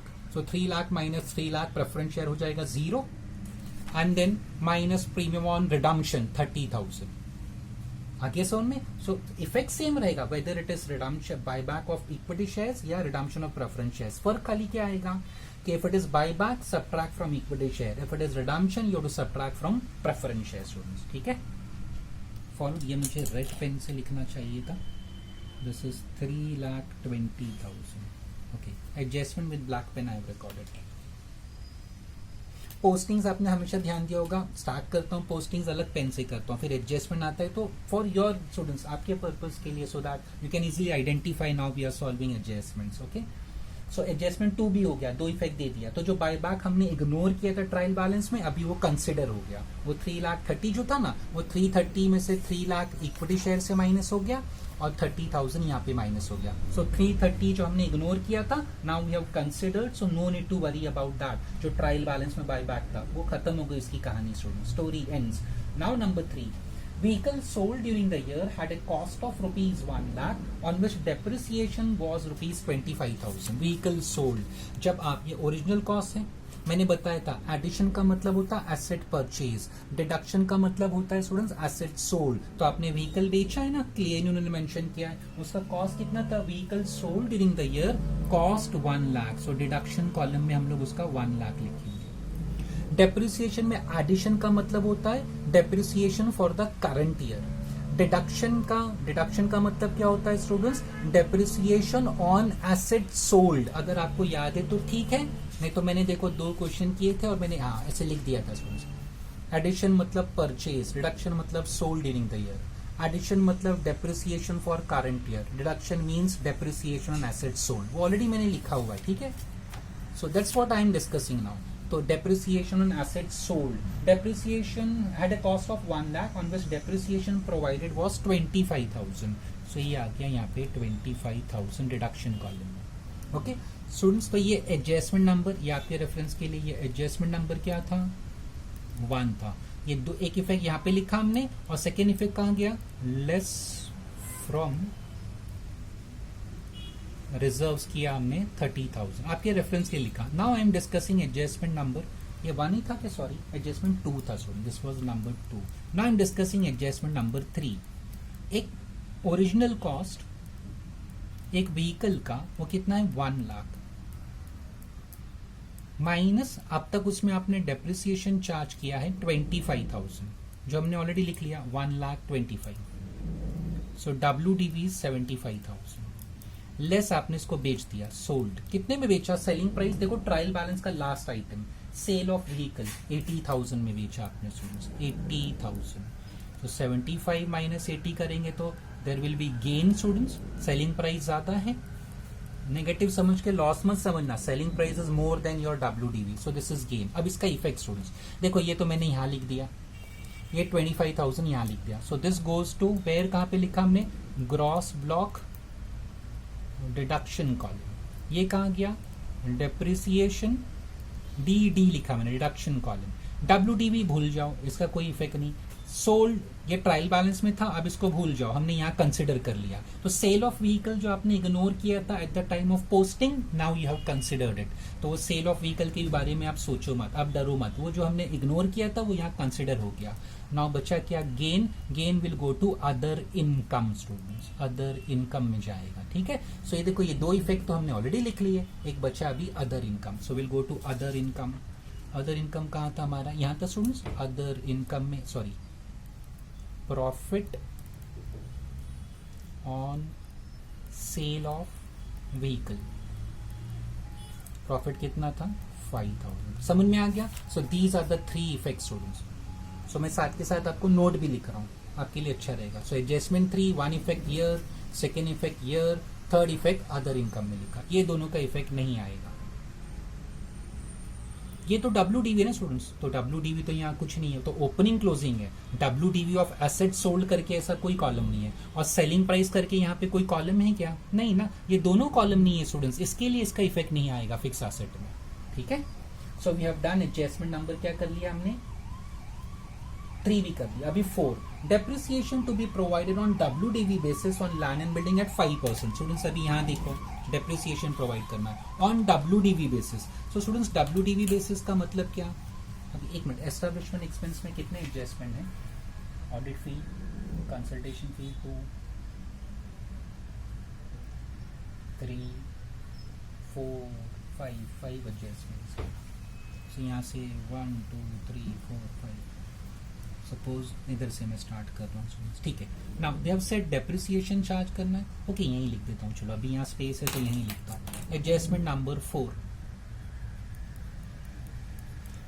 Depreciation on WDV basis. WDV basis का मतलब क्या होता है, cost minus provision for depreciation जो ऑलरेडी आपने चार्ज करके रखा है, इससे आपको क्या मिल जाता है, इससे आपको क्या मिल जाता है स्टूडेंट्स, WDV। ठीक है, तो स्टार्ट पहला बिल्डिंग कहाँ है, लैंड पे तो डेप्रिसिएशन होता भी नहीं है और कहा भी नहीं उन्होंने, ये है आपका कॉस्ट 715, अभी तक का provision for depreciation 75,000, so 715 minus 75, so you get WDV 6,40,000। Same way building के बाद नेक्स्ट उन्होंने कौन सा एसेट पे बोला है, मशीनरी पे भी चार्ज करना है, व्हीकल पे भी चार्ज करना है। ओके, पहले इस पे चार्ज कर लेते हैं। बिल्डिंग पे कितना परसेंट, 5%, सो 6,40,000 का 5% इंटू 5%, इट कम्स टू 32,000। देखो क्या लिखने का, एडिशन कॉलम में जाने का, because this is the column depreciation during the year का, करंट ईयर का। इसके लिए हम सॉरी 32 है स्टूडेंट्स, मैं 25 लिखने जा रहा था, 32,000। Same way machinery 9,40,000 cost, provision for depreciation 550, so will give us WDV 9,40,000। Accounts में ऐसे ही होता था पहले से स्टूडेंट्स, कुछ नया नहीं कर रहे हैं हम लोग, जस्ट स्टेटमेंट फॉर्म में कर रहे हैं अभी। 3,90,000 इज द WDV। WDV मतलब क्या होता था, cost minus provision for depreciation. Okay student, machinery पे 15% का है, सो इसका 15% फाइन कर लेते हैं। 3,90,000 into 15%, 58,500। So students during the year, addition का मतलब क्या होता है डेप्रिसिएशन में, during the year, current year का depreciation. Okay, next students, next क्या है, vehicle 10% except on vehicle sold, जो व्हीकल बेचा उस पर नहीं चार्ज करना है। तो वेरी इंपॉर्टेंट स्टूडेंट्स, ये देखो ये व्हीकल है, टोटल व्हीकल ओपनिंग इतना था, बट एक व्हीकल आप बेच चुके हैं ना, तो कोई मुझसे कॉस्ट पूछेगा, जो व्हीकल मेरी बाकी रह गई है मेरे पास, वो कितनी होगी, 2,50,000 minus 1,00,000। Why students, they have clearly said कि वो गाड़ी जो आपने बेच दी है उस पर डेप्रिसिएशन मत चार्ज करना, so I have to remove that vehicle, this is opening cost. So opening मतलब इसमें ये भी इंक्लूडेड है ना, सो प्लीज रिमूव दिस। तो स्टूडेंट्स कॉस्ट फाइंड करने के लिए मैं क्या कर रहा हूं, पहला 2,50,000 व्हीकल के लिए माइनस 1,00,000, तो मुझे कॉस्ट आएगा, कॉस्ट आई गॉट। फिर provision for depreciation, so minus provision, same way 65,000 opening था, बट उसमें ये इंक्लूडेड है तो इसको बाहर कर दो, 65 माइनस 25, तो आपको डब्ल्यू, सो 2,50,000 माइनस 1,00,000 करेंगे तो this comes to 1,50,000 and 65 minus 25 करेंगे तो 40,000, सो 1,50,000 माइनस 40 इज 1,10,000। इस पे हमको डेप्रिसिएशन चार्ज करना है कितना, 10%। दिस वाज इंपॉर्टेंट स्टूडेंट्स, ये स्टेटमेंट फॉर्म में इसके लिए थोड़ा ट्रिकी रहता है। जो गाड़ी हमने बेची उस पर डेप्रिसिएशन चार्ज नहीं करना है, दे have clearly said. So opening balance includes this ना, ये कॉस्ट के 4 कॉलम है, ओपनिंग एडिशन रिडक्शन, सो 2,50,000 में ये इंक्लूडेड है, जो गाड़ी बेची है तो उसको बाहर कर दो, सो 250 minus 1,00,000। Same way provision for depreciation जो ओपनिंग है उसमें दिस इज ऑलरेडी इंक्लूडेड, गाड़ी बेच दी ना तो उसका डेप्रिसिएशन यहाँ पे है।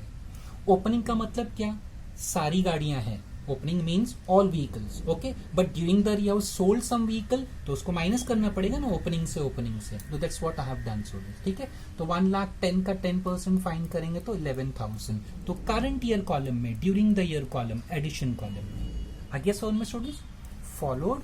स्टूडेंट्स डेप्रिसिएशन के 2 इफेक्ट होते हैं, डेप्रिसिएशन का 2 इफेक्ट होता है, एक फिक्स एसेट से माइनस होता है, सेकेंड इफेक्ट पीएनएल में जाता है। तो ये कॉलम का टोटल करने का and this will go to PNL. कहां पे जाएगा ये, मैं आपके रेफरेंस के लिए लिख रहा हूं, profit and loss.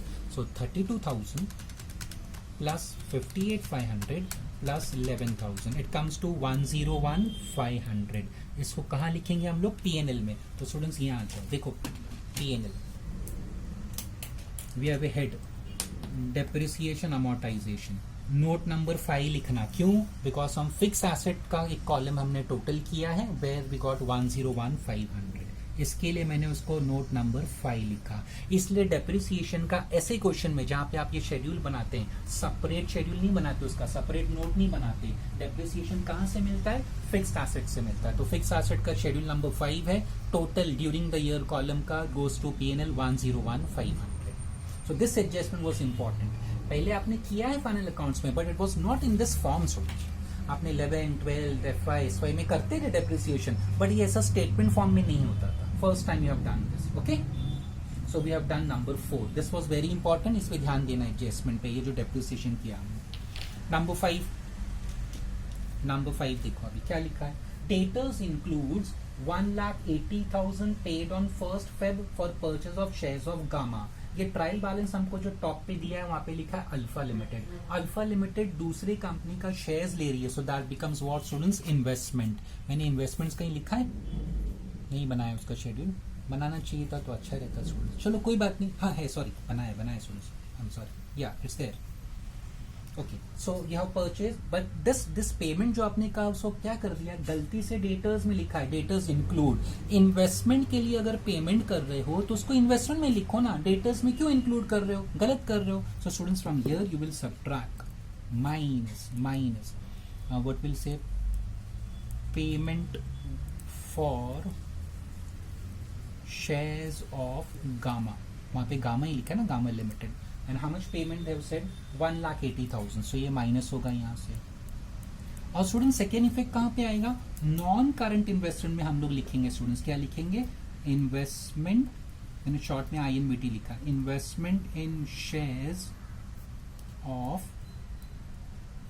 Gamma limited. How much payment made, 1,80,000. से दो इफेक्ट हो गया. उन्होंने कहा था डेटर्स इंक्लूड, सो डेटर्स से माइनस किया. सेकेंड इफेक्ट हमने इन्वेस्टमेंट्स के अगेंस्ट में लिख दिया.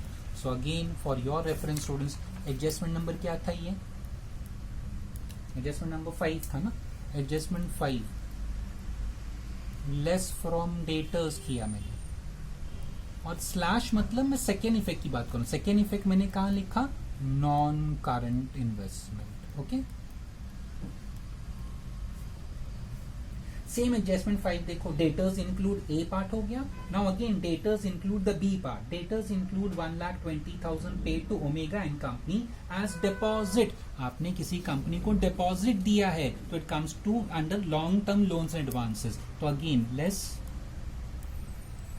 Payment to omega and company. कितना पेमेंट किया, 1,20,000 स्टूडेंट्स, 120.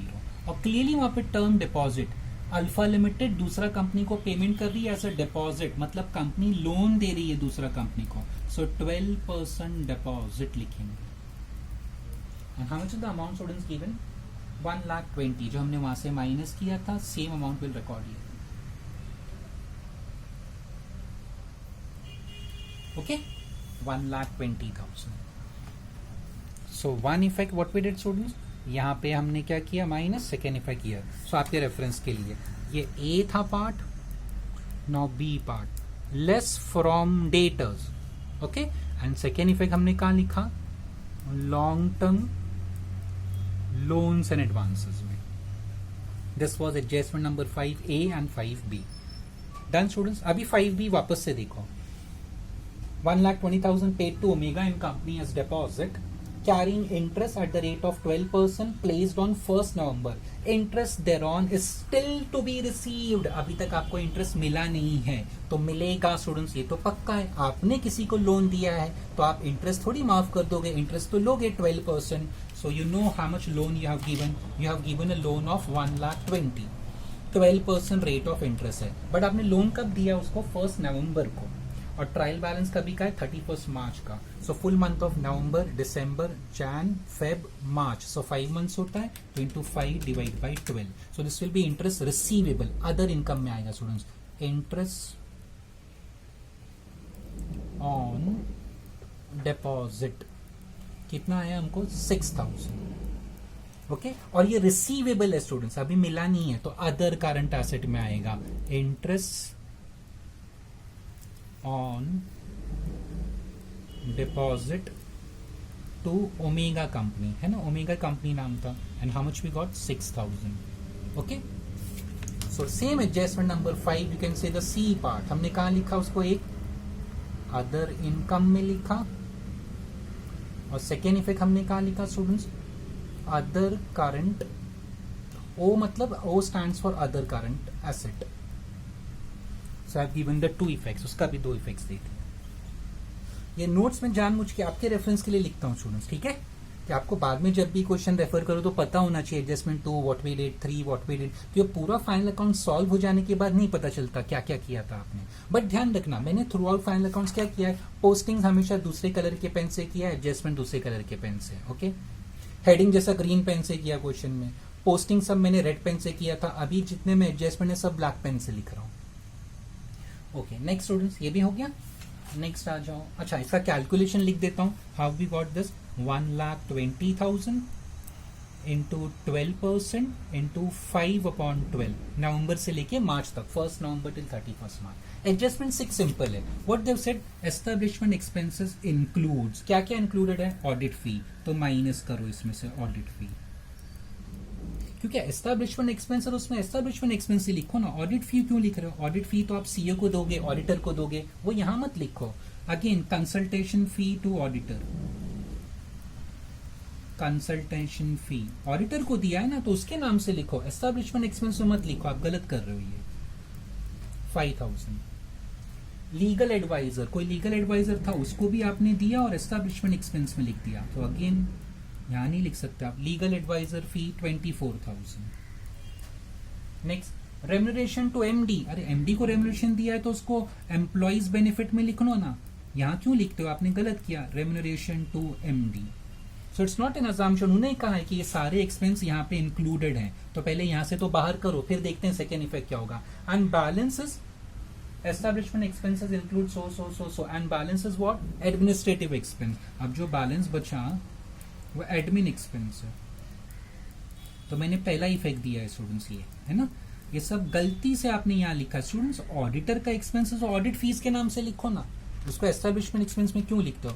1 एक मिनट, ये बैलेंस डिसाइड करना है ना, 20 + 5 24 एंड 36, टोटल 85 आया, minus 136,500, sorry 25 24 and 60 minus 136,500, so balance is 51,500। So establishment expense क्या हो गया, 0 हो गया।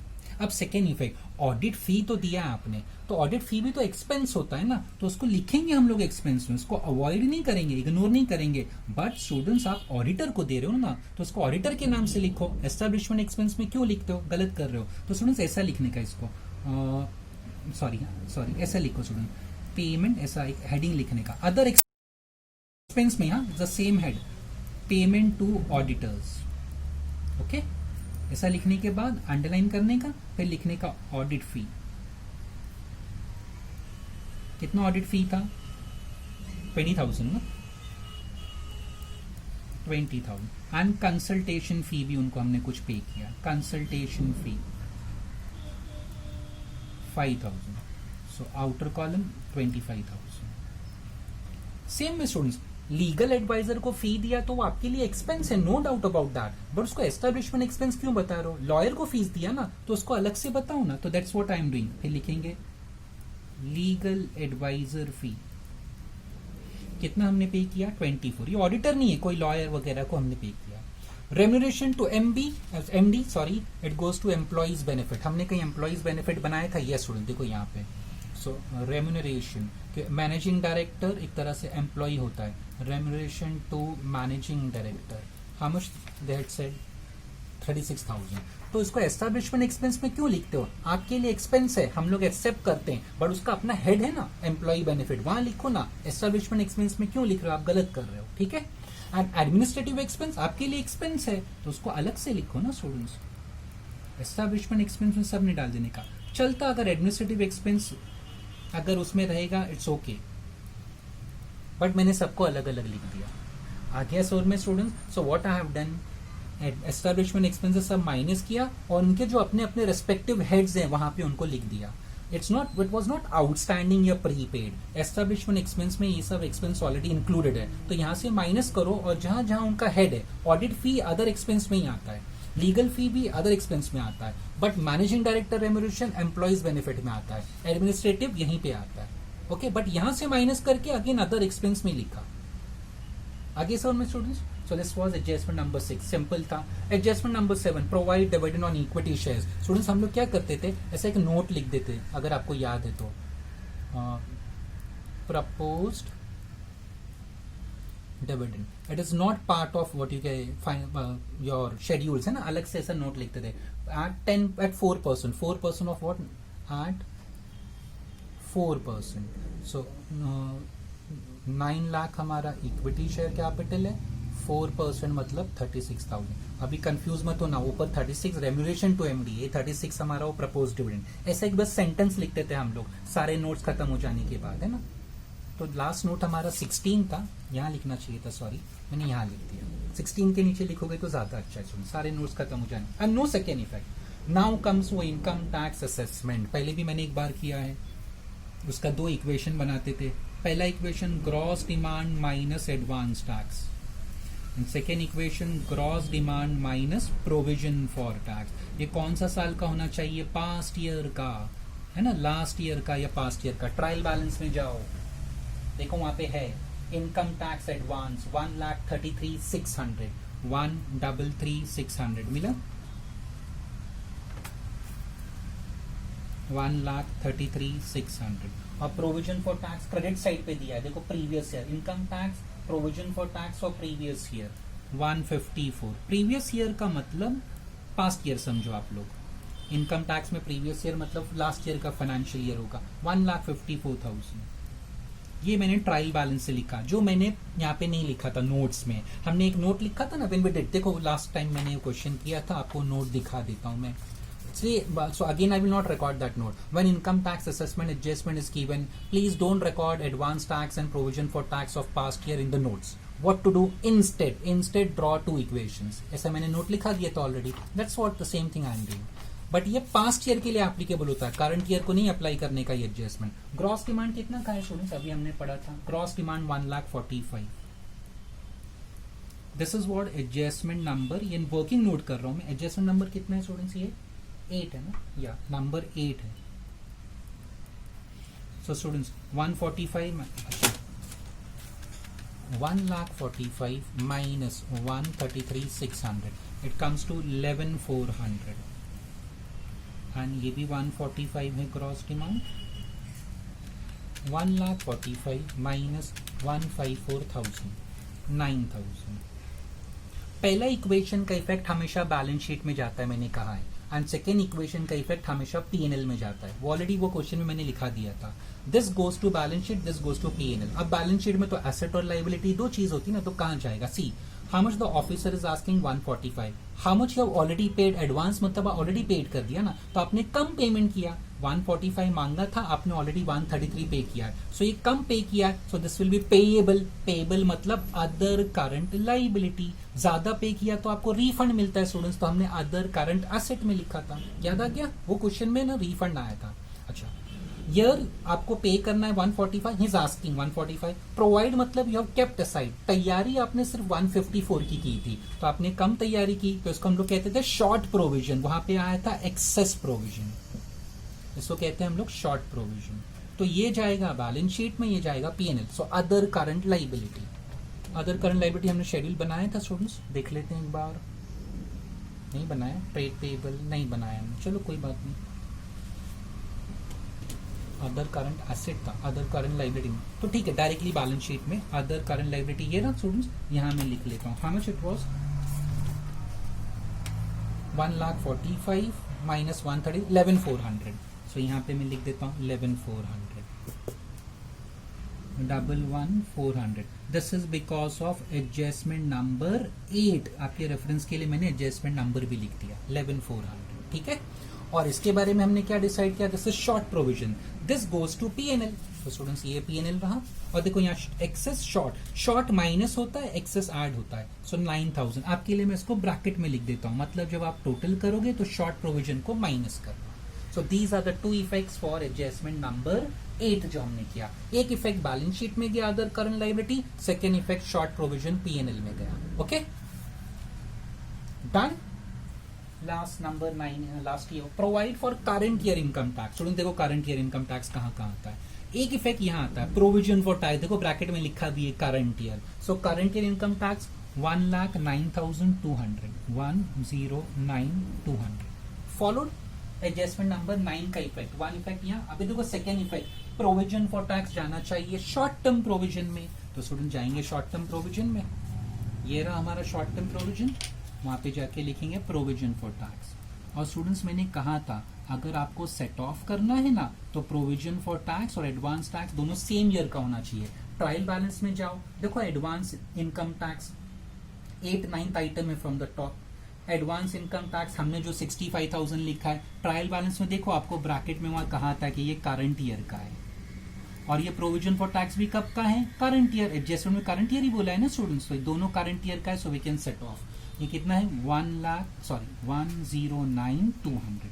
सो वन इफेक्ट हमने देखो कहां पे लिखा, पहला इफेक्ट, फर्स्ट इफेक्ट पीएनएल में year, provision for tax current year. Okay, second effect we are recording year, short term provision. क्यों? क्योंकि provision for tax advance tax से बड़ा है ना, इसके लिए।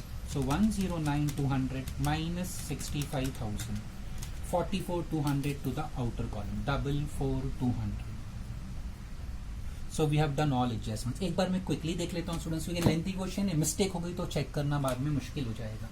इक्विटी शेयर कैपिटल पहले हाँ यहाँ लिखा था हमने, और बाद में यहाँ पे लिख लिया था। ओके, और कौन सा आइटम हमने इग्नोर किया था, रिजर्व बराबर लिखा हमने, पीएनएल भी लिख लिया था हमने, और क्या रह गया था, हाँ बायबैक नहीं लिखा था, वो बायबैक का इफेक्ट हमने दिया, माइनस फ्रॉम इक्विटी शेयर किया था और माइनस प्रीमियम बायबैक किया।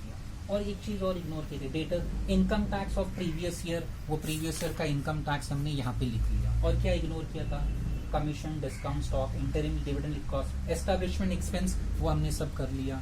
और कुछ हाँ सेल ऑफ व्हीकल, वो सेल ऑफ व्हीकल हमने यहाँ एडजस्ट। तो जो ट्रायल बैलेंस में जो आइटम हमने इग्नोर किए थे वो बाद में हमने लिख लिए। अब टोटल करना स्टार्ट करते हैं स्टूडेंट्स, स्टार्ट करें। अभी माय एडवाइस स्टूडेंट्स, टोटल किससे करने का मैं यहाँ लिखता हूँ स्टूडेंट्स, हाँ आपके रेफरेंस के लिए। Always start with what, number 1 close करना है तो कैसे करने का, नंबर 1 पहला मतलब सीक्वेंस में पहला क्या क्लोज करने का, क्लोज मतलब टोटल करना, नोट्स रिलेटेड टू पीएनएल। पहला क्या क्लोज करने का, प्रॉफिट एंड लॉस अकाउंट से जो नोट्स रिलेटेड है, रेवेन्यू फ्रॉम ऑपरेशन से, तो यहाँ आ जाओ, ये है ना, ये सब रिलेटेड है, तो यहाँ से हमें क्लोज। बैलेंस शीट का नोट्स मत पहले क्लोज करना, वो आपको खुद ही समझ में आ जाएगा एंड में, क्यों नहीं करते हैं। सो ये टोटल हो गया, फिर इसका टोटल करेंगे, जैसे 6 + 5 11, 11 + 6 17, 17,500 हो जाएगा। ये एम्प्लॉय बेनिफिट एक ही है 36,000, ये हो जाएगा 15। एक लास्ट फाइनली बचा 16, इसका टोटल कर लेते हैं। तो हमेशा फर्स्ट किसको क्लोज करने का, पीएनएल का स्टूडेंट्स, 18,000 + 25 + 24 + 51,500, 118,500। ओके, अब ये पीएनएल का सब क्लोज किया तो उसको पीएनएल में लिखो। फिर ये रहा हमारा प्रॉफिट एंड लॉस स्टेटमेंट, है ना। प्रॉफिट लॉस स्टेटमेंट में 13 का टोटल लिखो, 5,50,500। फिर अदर इनकम का टोटल लिखो, other income is where, other income ये था 17,500, 17,500।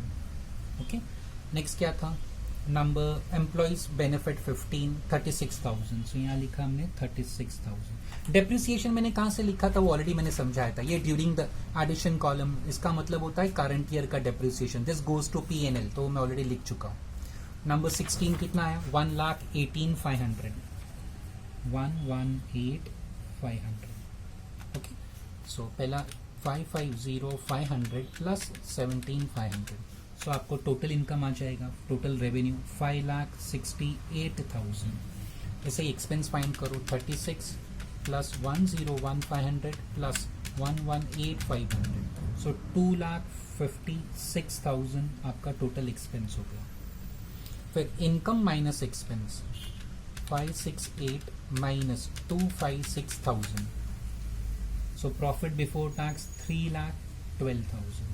ये इनकम टैक्स एक्सपेंस ना हेडिंग है students. Okay, here we have provision for tax expense होता है माइनस करने का, तो मैं ब्रैकेट में डाल देता हूँ आपके रेफरेंस के लिए, ठीक है। हाँ, एक्सेस प्रोविजन आएगा ना स्टूडेंट्स तो उसको ऐड करते हैं, बट शॉर्ट प्रोविजन है तो minus, so 3,12,000 minus 109,200 minus 9,000, This is 1,93,800. Final answer. This goes to balance sheet to reserves and surplus. इसके लिए हम लोग P&L पहले क्लोज करते हैं. ये जो फाइनल आंसर है ना, ये रिजर्व्स एंड सरप्लस में जाएगा स्टूडेंट्स. हमारा रिजर्व्स एंड सरप्लस कहाँ पे है? नंबर 2. ये P&L था ना, यहाँ पे लिखेंगे प्लस नेट प्रॉफिट. पेंसिल से लिख देता हूँ, कभी बाई चांस बाद में कुछ मिस्टेक निकला तो we can change. Net profit for the year students कितना आया? 193,800. Now we can total P&L का टोटल कर लेते हैं. 193,800 प्लस 37 और ये इंटरिम डिविडेंड माइनस होता है -60. सो ये P&L का टोटल है 170,800. तो पहला स्टेप मैंने क्या बताया? Close notes related to P&L.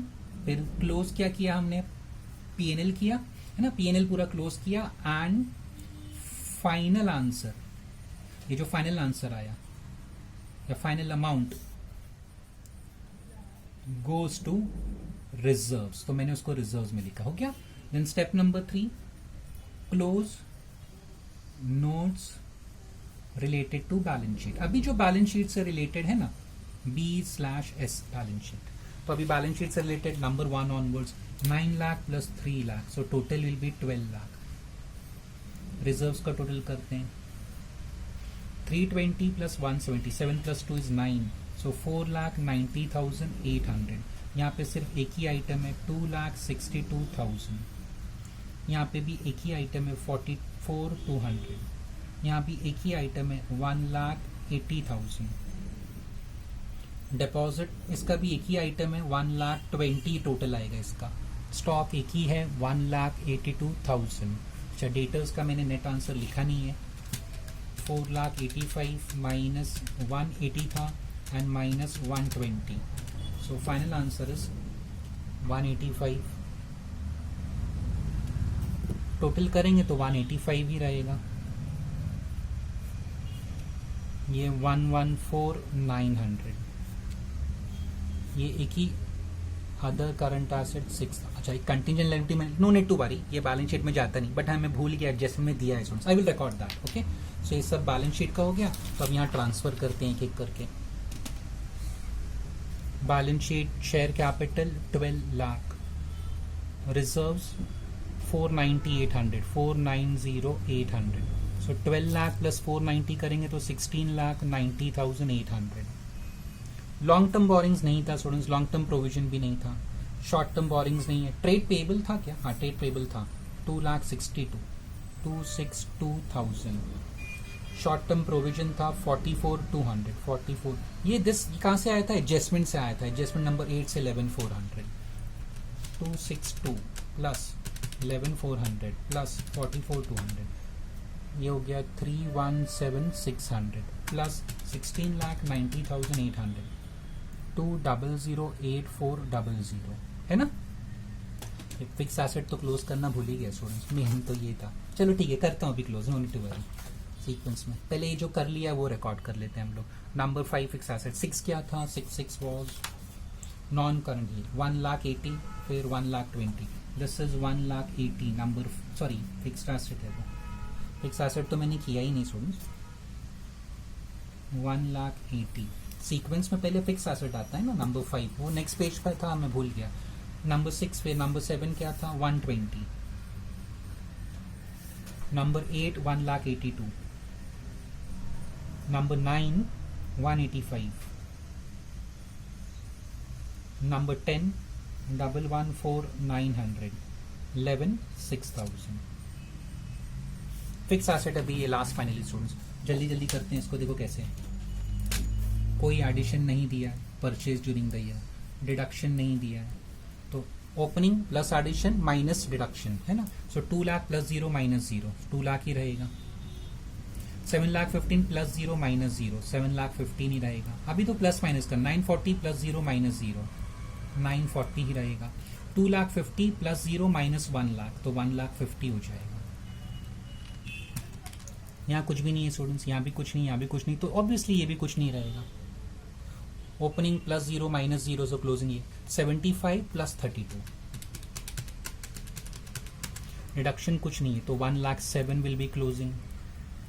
550 plus 58,500, 1 minus 0 तो 6,08,565 plus 11 minus 25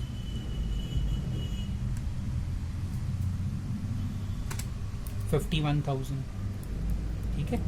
अब स्टूडेंट्स ओपनिंग नेट ब्लॉक मैंने एक इक्वेशन लिखाया था आपको, opening gross block minus opening depreciation. Opening gross block 2 lakh minus 0 तो ओपनिंग नेट ब्लॉक आ जाएगा. ओपनिंग ग्रॉस ब्लॉक मतलब opening cost minus opening depreciation 75,000 तो 6,40,000 आ जाएगा.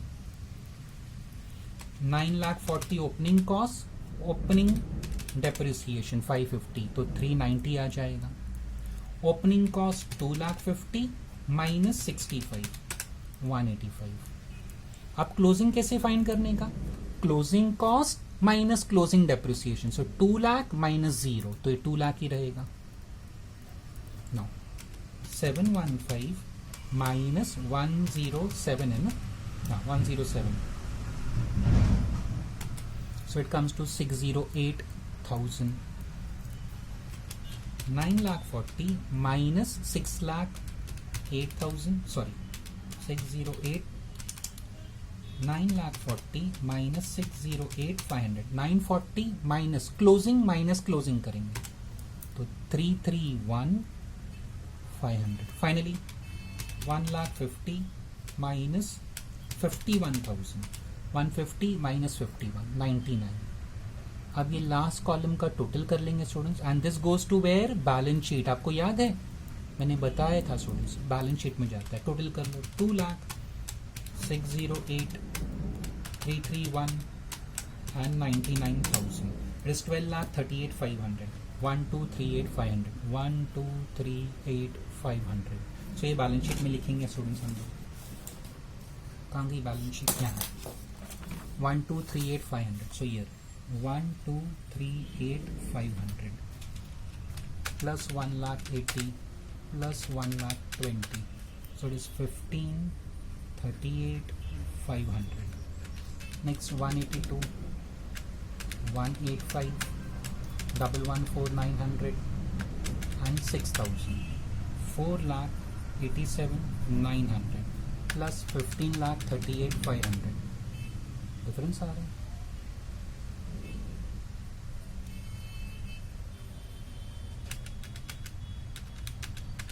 $18,000 का, 18,000 का कुछ भूल तो नहीं गया मैं स्टूडेंट्स? लेट मी चेक, मैं देख लेता हूँ students. I got the mistake. What mistake I have made students? एकदम सिंपल सा मिस्टेक किया एक मैंने. सब चीज करेक्ट है. लुक हियर, ये इक्वेशन बनाया था ठीक है. What I recorded? Gross demand 1,45,000, provision for tax 154. So provision for tax ज्यादा है ना स्टूडेंट्स डिमांड से, तो शुड बी एक्सेस ना. मैंने शॉर्ट लिख दिया. यही प्रॉब्लम होता है. क्लास में होगा तो someone could have pointed out. अकेले सॉल्व करो तो हो जाता है स्टूडेंट्स. एक्सेस होगा स्टूडेंट्स, नॉट शॉर्ट होगा, ये एक्सेस होगा. ऑब्वियसली डिमांड कम है, प्रोविजन ज्यादा है, तो एक्सेस लिखना चाहिए. मैंने शॉर्ट लिख दिया स्टूडेंट्स. ये आंसर करेक्ट है, बट शॉर्ट की जगह एक्सेस होना चाहिए. अच्छा, इफ इट इज एक्सेस तो ये माइनस नहीं होगा, फिर ये ऐड होगा. एक्सेस है ना प्रोविजन, शॉर्ट होता है तो माइनस होता है, एक्सेस होता है तो ऐड होता है स्टूडेंट्स. इसके लिए हमारा डिफरेंस आ रहा है. बाकी सब करेक्ट है, ये मैंने मिस्टेक किया था. This is 9,000. तो स्टूडेंट्स हमारा P&L चेंज हो जाएगा. ये लास्ट फाइनल आंसर 3,112 माइनस 109,200, ये प्लस करने का बिकॉज वो एक्सेस है. So it will come to 2,11,800 students. 2,11,800. तो स्टूडेंट्स ये कहाँ जाता है? रिजर्व्स में, प्रॉफिट फॉर द ईयर. तो यहाँ पे चेंज हो जाएगा. ये 193,800 की जगह पे 2,11,000. बाकी सब सही है स्टूडेंट्स. वहाँ मुझे एक्सेस लिखना चाहिए था, मैंने शॉर्ट लिख दिया था. This comes to 2,11,800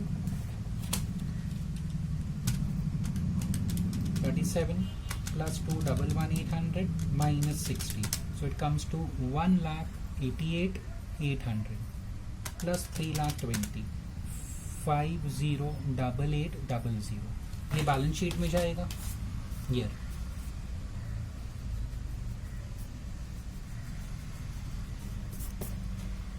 5 double sorry 508800.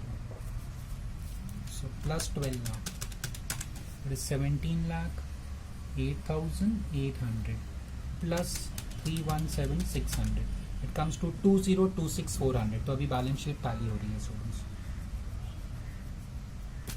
2026,400. Once again I repeat, ये जो इक्वेशन था मैंने सही बनाया था स्टूडेंट्स, एवरीथिंग वाज करेक्ट.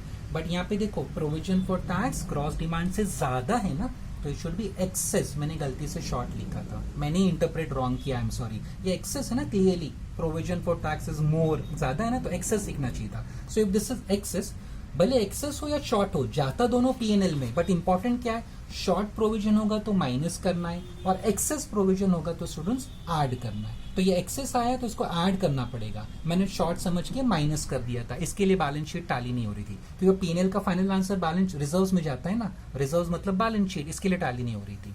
तो वो एक्सेस को अभी ऐड करेंगे तो ये आंसर चेंज हुआ, 211 हो गया. पहले 193,800 था, अभी 211,800 हो गया.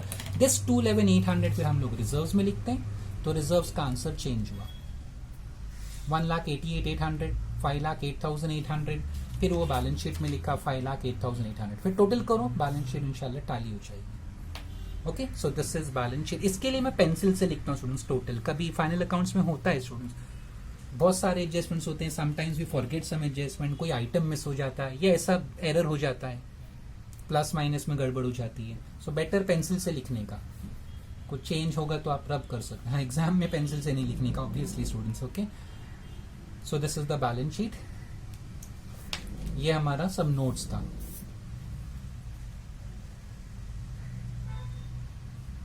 राइट फॉर्म नंबर 1 से लेके 16, और ये फिक्स एसेट का शेड्यूल था. ये कर पीएनएल अकाउंट में गया 1,01,500 और ये बैलेंस शीट में गया 12,38,500.